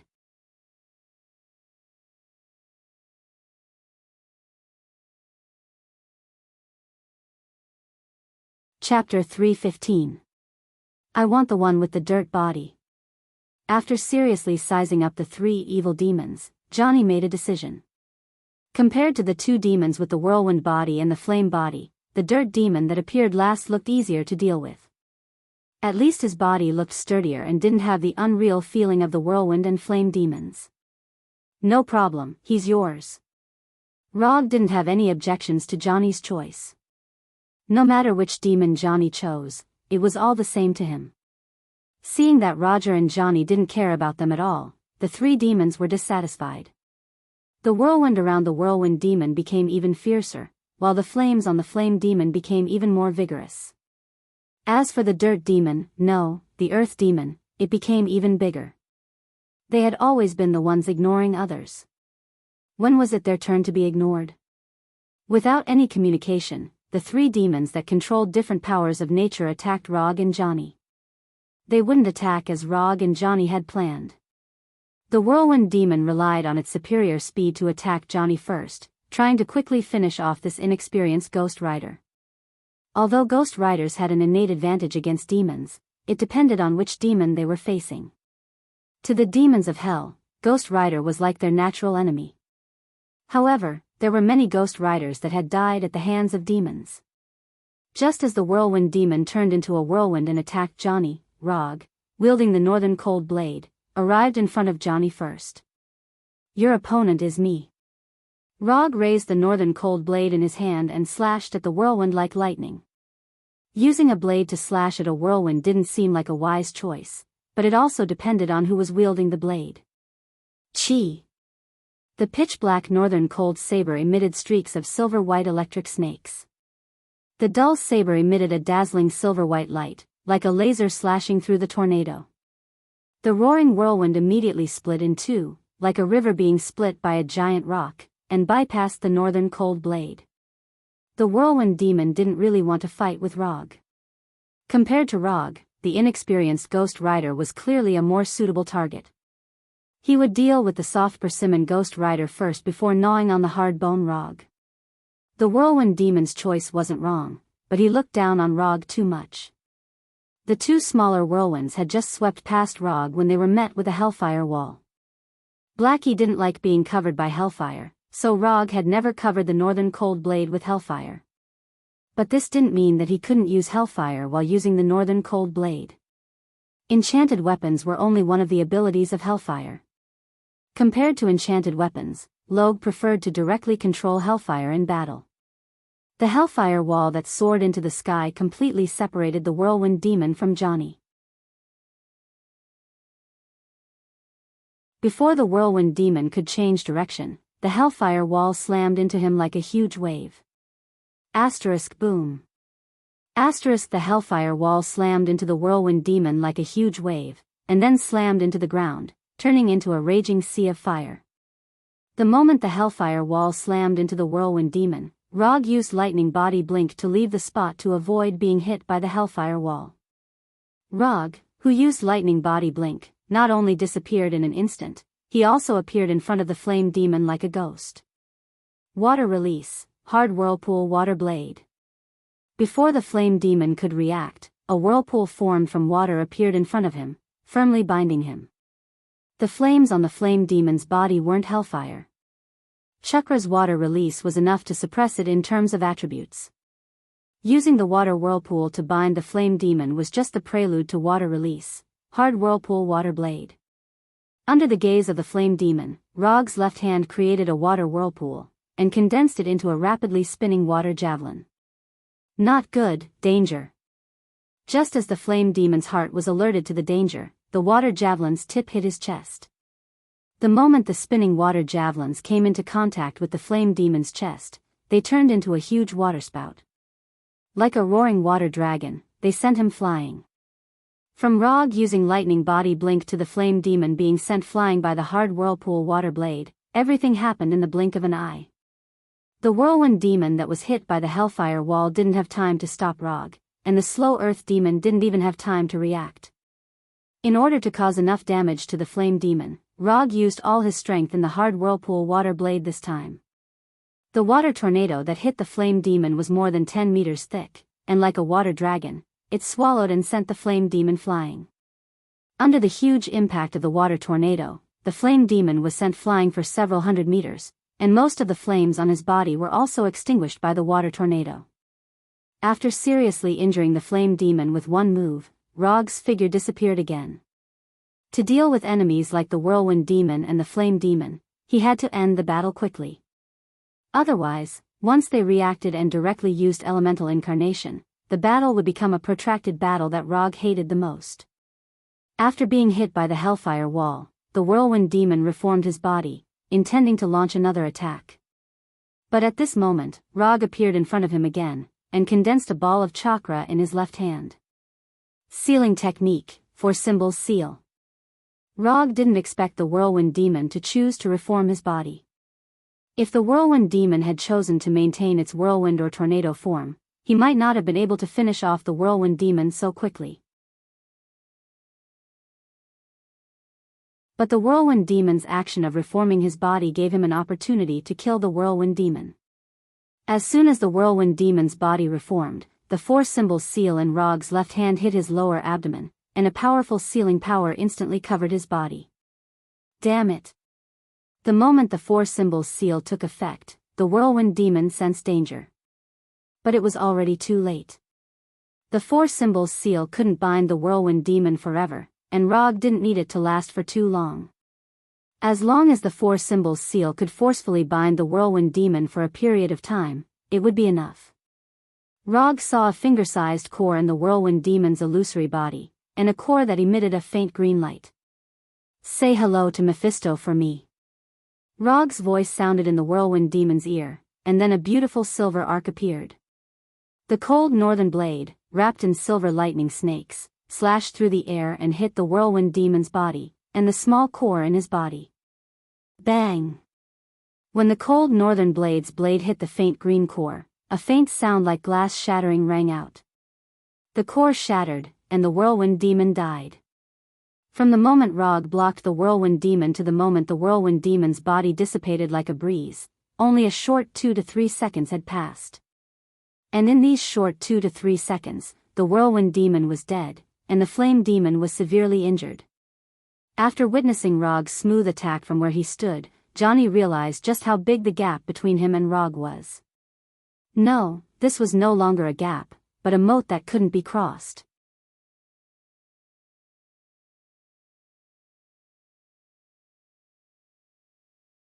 Chapter 3:16. This difference made Johnny completely understand the difference between a professional and an amateur. This kind of fighting posture was really cool. Although he was already a middle-aged uncle, Johnny had to admit that Rog's battle stance was indescribably pleasing to the eye. Of course, this might also have something to do with the fact that Rog's entire body was glowing. The blue-white unlimited mode paired with the orange-red hellfire created an inexplicably beautiful image. If Johnny had browsed through China's internet, he would have understood what it meant by red and blue since ancient times. Rog discovered Johnny, who was standing there in a daze, and said unhappily, "Your opponent is over there." He had already finished off the whirlwind demon, and sent the fire demon flying hundreds of meters away. The only one still standing in front of them was that earth demon, who didn't look very smart. When the earth devil, which was made of mud and stone, saw Rog kill the whirlwind devil and severely injure the fire devil, it couldn't help but think of running away. Although the earth demon looked simple and honest, he was actually very quick-witted. If he wasn't quick-witted enough, he wouldn't have been able to become one of the few demons who had mastered the power of nature. He wouldn't have been chosen by Mephisto to become his subordinate. Although in name, all the demons in hell were the subordinates of the Lord of Hell, Mephisto. But there weren't many demons who could truly become Mephisto's subordinates. The fact that the earth demon could stand out from so many demons was enough to prove his strength and quick-wittedness. As soon as Rog finished speaking, the earth demon took action before Johnny could react.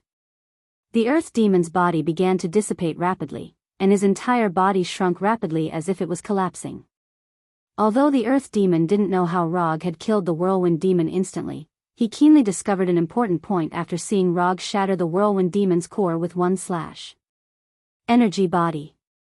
Before Rog killed the whirlwind demon instantly, he forcefully suppressed the whirlwind demon's energy transformation, and seized the opportunity to shatter the core in its physical state. After understanding this, the earth demon naturally wouldn't continue to let himself remain in his physical state.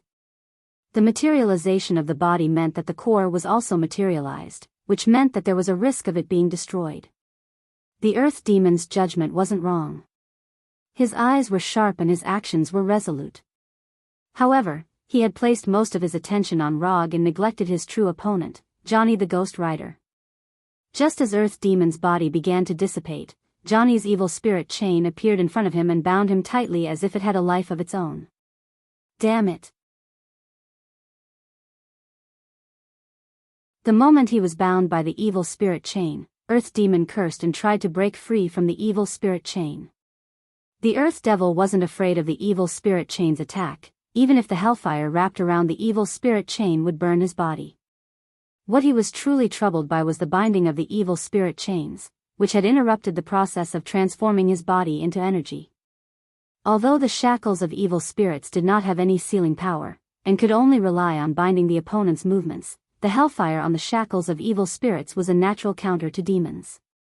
Whether it was a physical demon or a nature demon without a body, they were all powerless in front of the hellfire.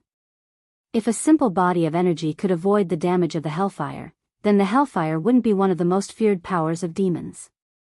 With the process of transforming his body into energy interrupted, Earth Demon could only choose the most violent method to break free of the evil spirit chain. Earth Demon's body of earth had already shrunk to the size of a normal person, but in order to obtain more power, he began to enlarge his body.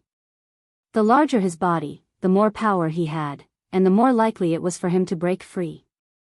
Earth Demon's choice wasn't wrong, and he was different from the Whirlwind Demon and the Flame Demon who couldn't borrow the power of nature. With his feet on the ground, he could obtain endless support. With Earth Demon as the center, the earth around him seemed to come alive, and soil and stones continuously surged into his body. At this moment, Earth Demon was like a magnet, attracting all the soil and stones around him to strengthen his body. In just a few seconds, Earth Demon had become the legendary Earth Giant, his body reaching an astonishing height of more than 10 meters. The increase in size brought about a visible change in strength. The evil spirit chain that Earth Demon had been helpless against had now become a frail existence that he could easily break free from. The Earth Giant like Earth Demon let out a furious roar and stretched out its arms. The evil spirit chain that was wrapped around its body broke apart and fell to the ground. After breaking free of the evil spirit chain, the enlarged Earth Demon didn't immediately attack Johnny. Instead, he turned to look at Rog.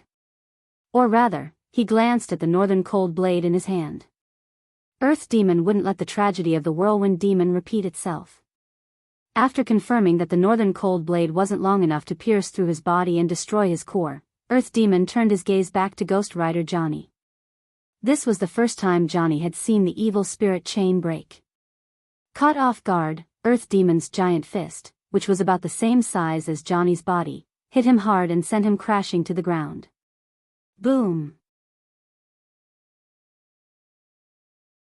The earth shattered as Johnny was knocked to the ground, and the hellfire on his body couldn't help but dim. Rog was only 10 meters away from Johnny, but he had no intention of helping him. In Ghost Rider form, it was impossible to kill Johnny with physical means. Rog had already tested this point. As long as the hellfire on Johnny's body was still there, he could reassemble himself even if he was smashed to pieces. And while Johnny was being beaten up, Rog's other opponent, the fire demon, finally returned to him. After taking a hit from the hard whirlpool water blade, the fire demon was in an extremely sorry state. His body of flames was only 2 meters tall to begin with, and was only slightly taller than an ordinary person. After being hit by the hard whirlpool water blade, his body of flames had shrunk to about 1.23 meters. Rather than calling the fire demon a demon, it was better to call him a dwarf with a body of flames. Human, you're good, very good. I'll burn your body and soul for 10,000 years. I'll let you know what a painful fiery hell is. Although Rog had severely injured him in one move, the fire demon didn't feel any fear. Instead, he was enraged by Rog's attack. Burn me for 10,000 years? Are you sure you can live that long? Although demons have long lifespans, you don't look like someone who can live for 10,000 years. That's because your luck isn't that good. As soon as he finished speaking, Rog opened his mouth and spat out a mouthful of water at the fire demon. Water release, wave breaker.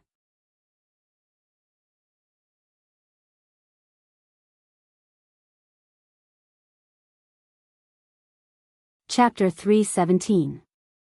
A thin, ultra-high-pressure water column sprayed out of Rog's mouth as fast as lightning, instantly arriving in front of the shrunken flame demon and slicing his head open like a sharp blade. Because he didn't know where the core of the flame demon was located in his body, Rog attacked the most common part, the head. If it hit the core, then it would be a win.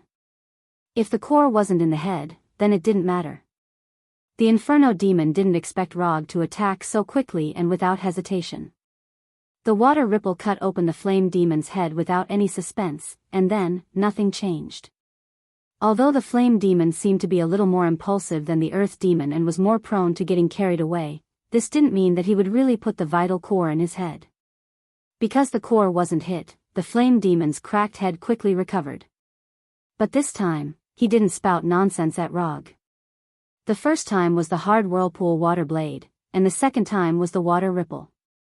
After being hit twice in a row, even if the flame demon was really impulsive and easily angered, he calmed down at this time. And he also found that the whirlwind demon was gone. Of course, the leader of the whirlwind demon wouldn't disappear for no reason. Since he couldn't see him now, it meant that the whirlwind demon was probably dead. After discovering this, the flame demon couldn't help but feel nervous.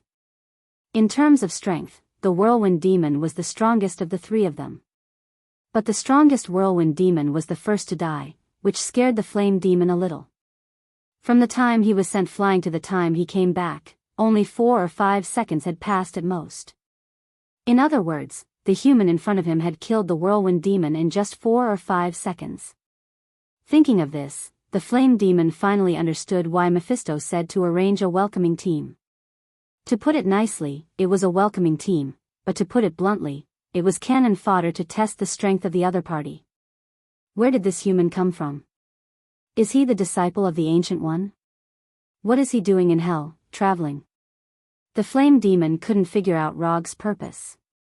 In his opinion, as a human, Rog had no reason to appear in hell at all. Although Rog was very strong, compared to the Lord of Hell Mephisto, there was still a big gap. Thoughts flew in the flame demon's mind. Although he didn't know what Rog's purpose was, he knew that if he ran away without doing anything, the Lord of Hell Mephisto would definitely not let him off easily. After thinking of Mephisto, the flame demon's attack, the flame demon took the initiative to attack. The flame demon's body, Mephisto Mephisto, Mephisto Mephisto, Mephisto Mephisto Mephisto. The flame Mies Mephisto Mephistos, one after another. Of course, Mephisto be precise. Mephisto Mephisto, S May, S, SSSS, SSSS, instantly, of meme.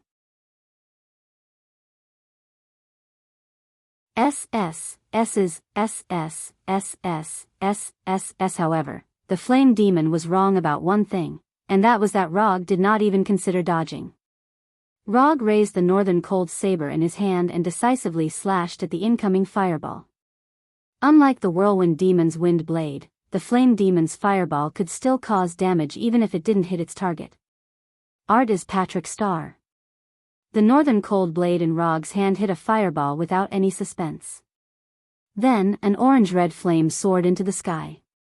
The fist-sized fireball exploded with a power far beyond imagination, and the exploding flames directly engulfed Rog's figure. Not only that, but after the first fireball exploded, the following fireballs seemed to have caused a chain reaction as they exploded one after another. Boom boom boom boom boom, explosions rang out one after another. The orange-red flames continued to explode like a carnival, wantonly venting their own energy. Not only was the flame demon's attack shocking, but it was also quite powerful. Don't be fooled by the small size of the fireballs, the concentrated flame energy inside was not little at all. With this move, the flame demon defeated many demons who were stronger than him, allowing him to stand out among the demons and become Mephisto's acknowledged subordinate. The exploding flames not only engulfed Rog's figure, but also attracted the attention of Johnny and Earth Demon. Johnny never expected that the flame demon, who had been severely injured by Rog with one move, could actually turn the tables and suppress Rog to this extent. Looking at those flames that seemed to never be extinguished, Johnny could not help but worry for Rog. Rog was indeed very strong, but he was only a human after all. He did not have the ability to regenerate like him. However, Johnny soon realized that he was overthinking things. When the flames of the explosion gradually dissipated, a light blue figure that was several meters tall appeared in their line of sight. This light blue figure only had the upper body, and its appearance was not quite human. Susanoo. The moment the fireball exploded, Rog used Susanoo to completely protect himself. He had already guessed that the fireball would explode, so he was prepared early on. When the orange-red flames completely dissipated, the light blue Susanoo finally revealed its full appearance. The flame demon did not know what Susanoo was, but when he saw that Rog was enscathed in Susanoo, he sensed that something was wrong. With Rog's combat skills, he would never do anything meaningless in battle. Moreover, the flame demon instinctively felt that the Susanoo covering Rog was definitely not a simple defensive move. The flame demon's intuition was very accurate. Rog did not use Susanoo purely for defense, but to directly end the flame demon's life. The whirlwind demon's core was only the size of a finger, so the flame demon's core was probably not that big. Rog was not interested in confirming the location of the flame demon's core bit by bit. He intended to use a simpler method to solve this problem. Under the gaze of the flame demon and the others, a tens of meters long chakra-long sword instantly appeared. This chakra-long sword was even bigger than Susanoo. Susanoo holding the chakra-long sword was like a 2 or 3 years old child holding a 2-meter-long giant sword. Goodbye. Rog's voice had just sounded when the tens of meters long chakra-long sword slashed towards the flame demon's head.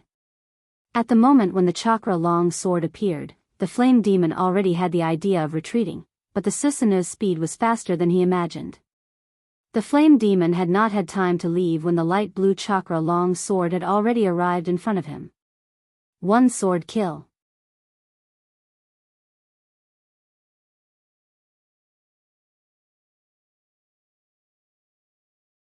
Chapter 318. Since he couldn't determine the location of the core, he would just destroy the entire body. The flame demon, who had shrunk to 1.2 meters in size, didn't even have a chance to resist before he was completely killed by the chakra. Not even a small flame was left behind as he dissipated into the air. Wasn't this turn of events a little too fast?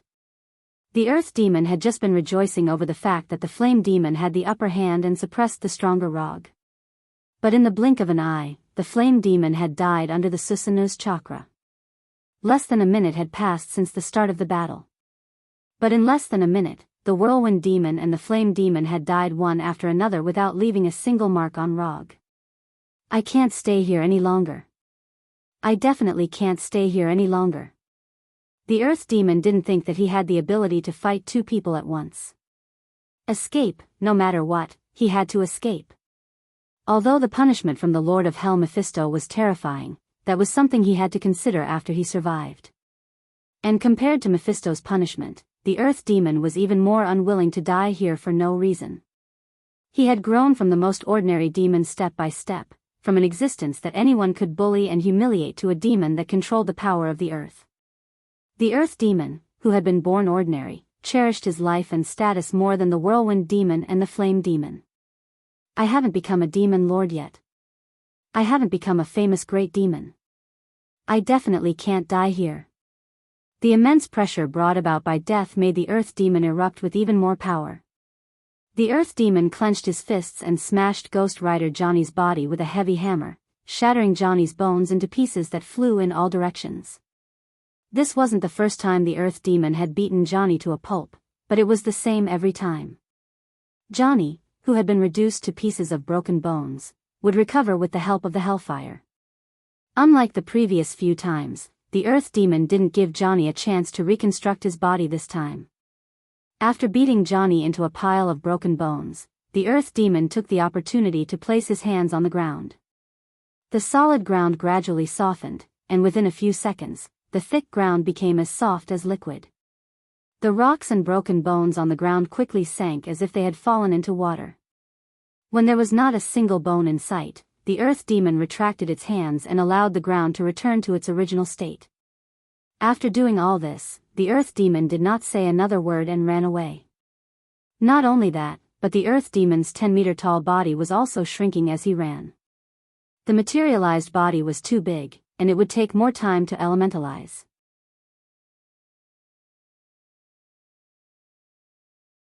In order to leave this place as soon as possible, and mainly to ensure the success rate of escape, the Earth Demon could only choose to shrink its body first, and then elementalize. Regarding Earth Demon's escape, Rog didn't make a move to stop it, but silently dispelled Susanoo. The Earth Demon was Johnny's opponent, so whether the Earth Demon ran away or did something else, it was Johnny's business.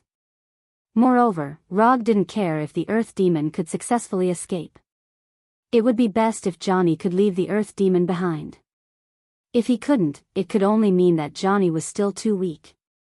The Earth Demon knew that he couldn't stop Johnny's recovery, but that didn't mean that he would helplessly watch Johnny return to his original state. Since he couldn't stop it, then he had to prolong the recovery time as much as possible. Thus, the Earth Demon made the decision to bury Johnny's bones deep in the ground. The Earth Demon kept running away, his body was getting smaller and smaller. According to his current shrinking speed, it wouldn't be long before he could shrink his body to the size of an ordinary person, and then elementalize his body in one go. As long as he could elementalize successfully, he could leave this place alive. The Earth Demon was very clear about this point, and the power of the earth he grasped was very suitable for escaping at this time. In terms of speed, after elementalization, he really couldn't compare with the Whirlwind Demon and the Flame Demon. However, he had an advantage that the Whirlwind Demon and the Flame Demon didn't have. As long as he could elementalize his body, he could let himself go deep into the ground, and the earth would help him block the pursuers, and he could use the earth to hide his tracks. Hold on for a few more seconds, just a few more seconds. The Earth Demon felt that he had already touched the hope of successfully escaping. In just a few more seconds, he would be able to completely escape the pressure of death brought about by Rog. But just as the Earth Demon thought that he was about to succeed, evil spirit chains surged out of the ground and wrapped around his limbs and body like pythons, once again interrupting his elementalization process. How was this possible? Ghost Rider was clearly still buried in the ground. How could he do it? The Earth Demon couldn't understand why these evil spirit chains had suddenly surged out of the ground, and he couldn't understand how Johnny had done it. Although he didn't look back, he was very sure that Ghost Rider was still buried in the ground and hadn't come out of the earth prison he had created. The Earth Demon's senses weren't wrong. Johnny was indeed still buried in the ground. But that didn't mean that Johnny couldn't attack him. Johnny wasn't the only one buried by the Earth Demon. The evil spirit shackles were also broken into pieces. Although Johnny couldn't travel through the ground, the evil spirit chains could. And thanks to the Earth Demon, Johnny could use even more of the evil spirit chains than before. Every section of the evil spirit chains had been lengthened by the hellfire, to the point where Johnny could use them. Although this didn't make sense, it was very hellish. Using these evil spirit chains, Johnny once again bound the Earth Demon and regained the initiative in the battle. After his previous experience, Johnny didn't give the Earth Demon a chance to transform into his huge body again. The evil spirit chains wrapped around the Earth Demon endlessly. In the blink of an eye, the human-sized Earth Demon was bound into a ball by the evil spirit chains, a solid ball of chains burning with hellfire. Only after all this was done did a bone hand wrapped in hellfire emerge from the ground, followed by a burning skull. Johnny, who had already recovered his body, crawled out of the ground. In his right hand were 5 or 6 evil spirit chains. I didn't lose this time. Johnny didn't look at the ball of chains in the distance, but spoke to Rog very seriously. Yes, you didn't lose. After hearing Rog's reply, Johnny suddenly exerted force in his hand, and the ball of chains in the distance exploded like a bomb. The broken evil spirit chains danced in the air, and the Earth Demon was annihilated. Although it was a little different from what he had imagined, Johnny still finished off the Earth Demon alone in the end, leaving a deep mark on his battle career.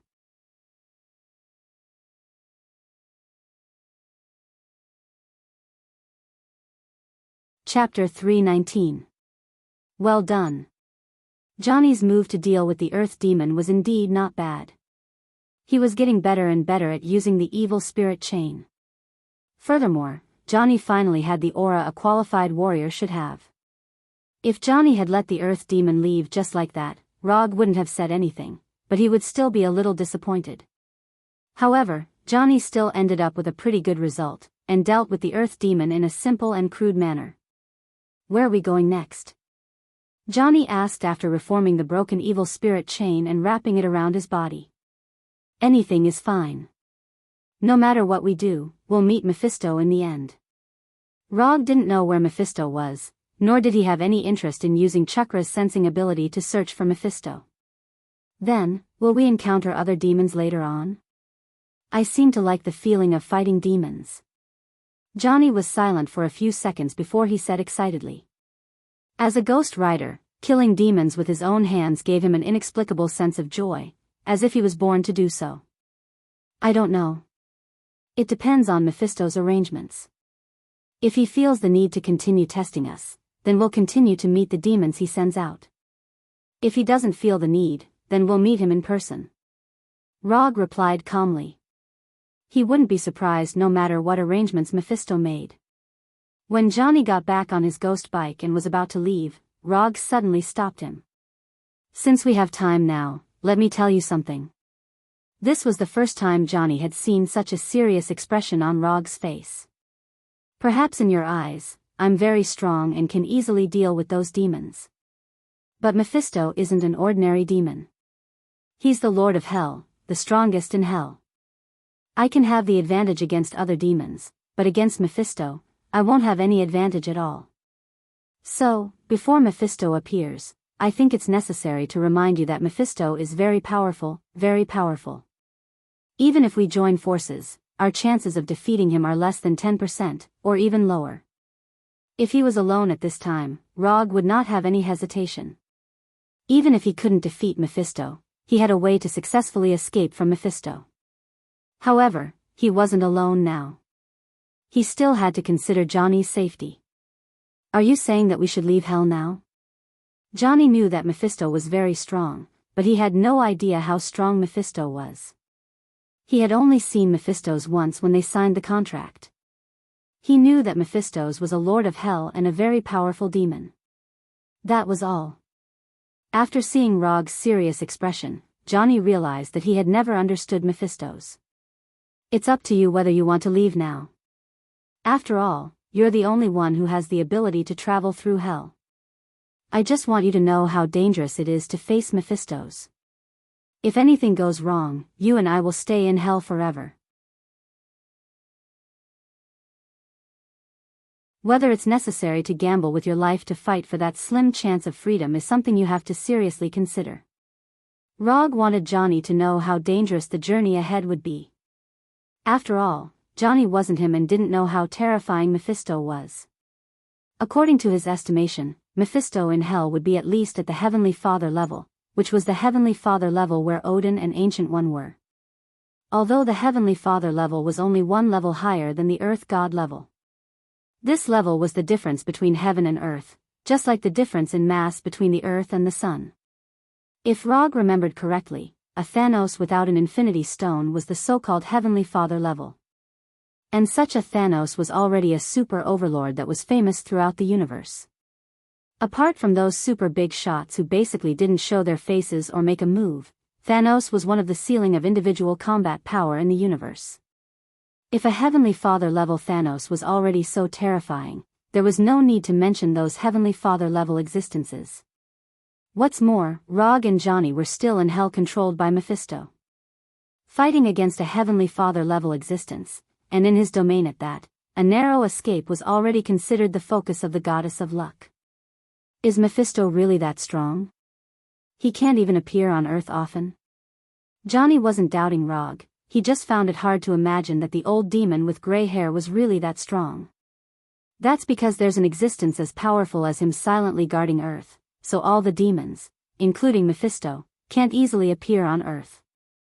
Rog didn't explain to Johnny about the Sorcerer Supreme because it had nothing to do with him for the time being, and if nothing unexpected happened, it shouldn't have anything to do with him in the future.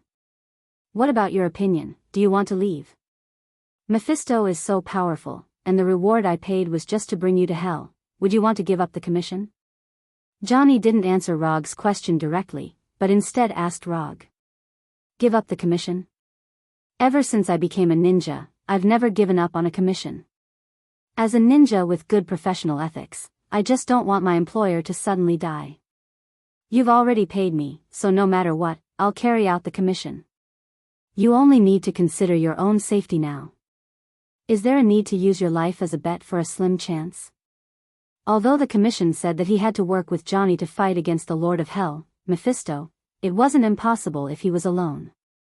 At most, the system would just deem the commission as a failure.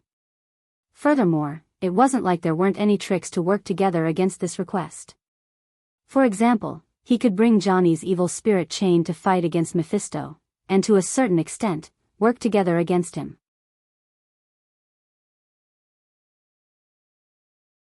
Since you're not leaving, I'm not leaving either. You dare to fight against Mephisto as a human, so as a Ghost Rider, I naturally won't choose to run away.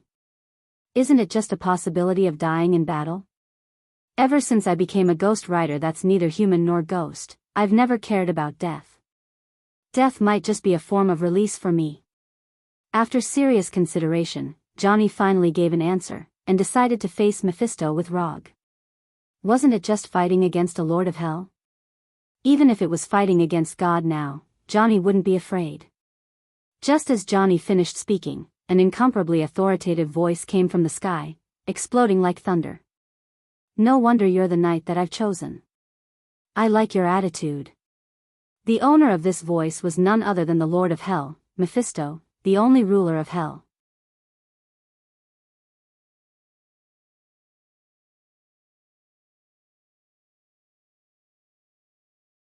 Chapter 320.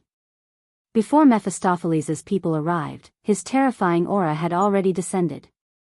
At this moment, Rog recalled the first time he met Odin at the Bifrost in Asgard.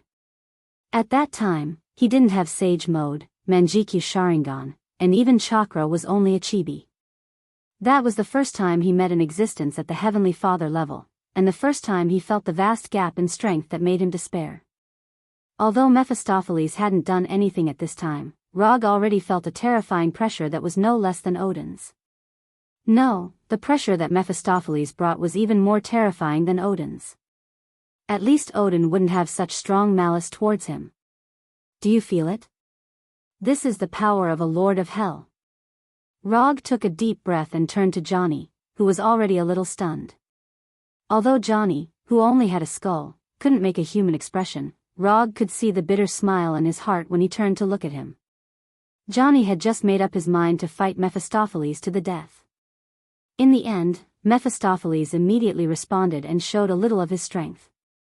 I finally understand why you said that Mephistopheles is very strong. Johnny replied silently.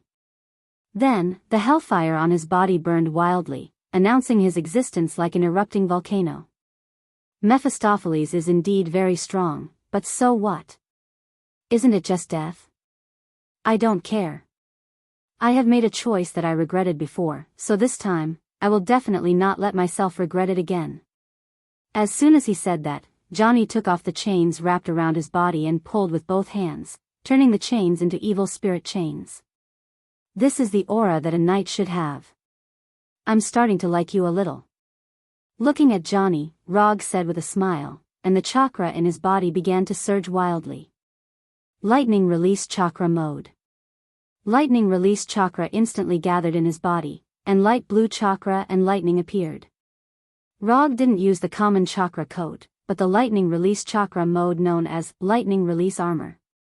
Compared to the chakra coat that could only slightly increase the body's strength, the lightning release chakra mode could activate the body and greatly increase defense and speed, and the transmission speed of the nerves would also be significantly increased. The unique environment of hell wasn't suitable for sage mode, and the extreme natural energy could cause the sage mode to fail or even directly backfire on the user. So, unless it was necessary, Rog wouldn't use sage mode. Besides, Mephistos hadn't even shown his face yet, so there was no need for him to take out his trump card right away. Infinite mode, hell mode, lightning release chakra mode. Mephistopheles, and all, chakra was, and Sua's, it. As long as it wasn't an instant kill, Rog was confident that he could teach Mephistopheles a lesson about the strength of a ninja from Earth. Don't underestimate a ninja's explosive power. Rog had already proven this with countless facts. Just as Rog and Johnny were prepared to fight with all their might, a slightly thin figure appeared in the distance and slowly walked toward them. He was dressed in a classic black suit, had meticulously groomed white hair, and held a black cane with a silver skull inlaid in his hand. The Lord of Hell, Mephistopheles, appeared in front of Rog and Johnny like an old British noble. Perhaps it was because Mephistos was considerate of Rog and Roland's perception, or perhaps it was because Mephistos preferred the human form, but at this moment, Mephistos did not reveal his true demon form. Instead, he appeared in front of them in his human form. I really didn't expect you to come to hell of your own accord. Good, very good. Mephistopheles' gaze lingered on Rog, who was surrounded by lightning and hellfire, for a few seconds before finally landing on Johnny, the Ghost Rider. I also didn't expect that we would meet again in hell. Facing Mephistopheles, who had changed his fate, Johnny didn't give any orders and replied calmly. Tell me, my knight, what do you want? As he spoke, Mephistopheles stretched out his right hand toward Johnny, as if a king responding to his general. I want your life. At this moment, Mephistopheles was only about 10 meters away from them. To ordinary people, this distance might not be within the attack range. But to Johnny and the other two, this distance was no different from facing each other. As soon as he said that, the ghost chain in Johnny's hand appeared in front of Mephistopheles and pointed straight at his head. Although Mephistopheles had displayed astonishing power, this didn't affect Johnny's intention to leave him with some memories. The ghost chain's attack speed was very fast, even faster than the speed of ordinary bullets. But in front of the Lord of Hell Mephistopheles, Johnny's attack was still too crude. It was so crude that he didn't even have the mood to raise his hand. The ghost chain wrapped in hellfire appeared in front of Mephistopheles at lightning speed. Then, as if fixed in place, it stopped in midair in front of him. Interesting. Although Rog didn't know what method Mephistopheles used to stop the ghost chain, he had to admit that Mephistopheles' move was very beautiful. Or rather, it was very cool. Lightning body blink. Although he was amazed, Rog didn't stop moving at all. He disappeared in an instant. Lightning body thousand birds blade. Rog appeared behind Mephistopheles as if he had teleported. The northern cold blade in his hand transformed into a blade of lightning, and slashed at Mephistopheles' neck. Just like the ghost chain, when the northern cold blade came to Mephistopheles' side, it was forcibly fixed in place by an inexplicable force. It was as if space had frozen, completely fixing the northern cold blade in midair. The moment the northern cold blade was fixed, Rog decisively let go of his right hand that was holding the blade and condensed a Rasengan. At the same time, he pulled out a flying Thor kunai from his waist with his left hand. The Rasengan in his right hand, and the flying Thor kunai in his left. Not only did Rog not give up on attacking, but he also directly launched a second wave of attacks. As for the northern cold blade, which was fixed in midair, it was temporarily out of the battle sequence.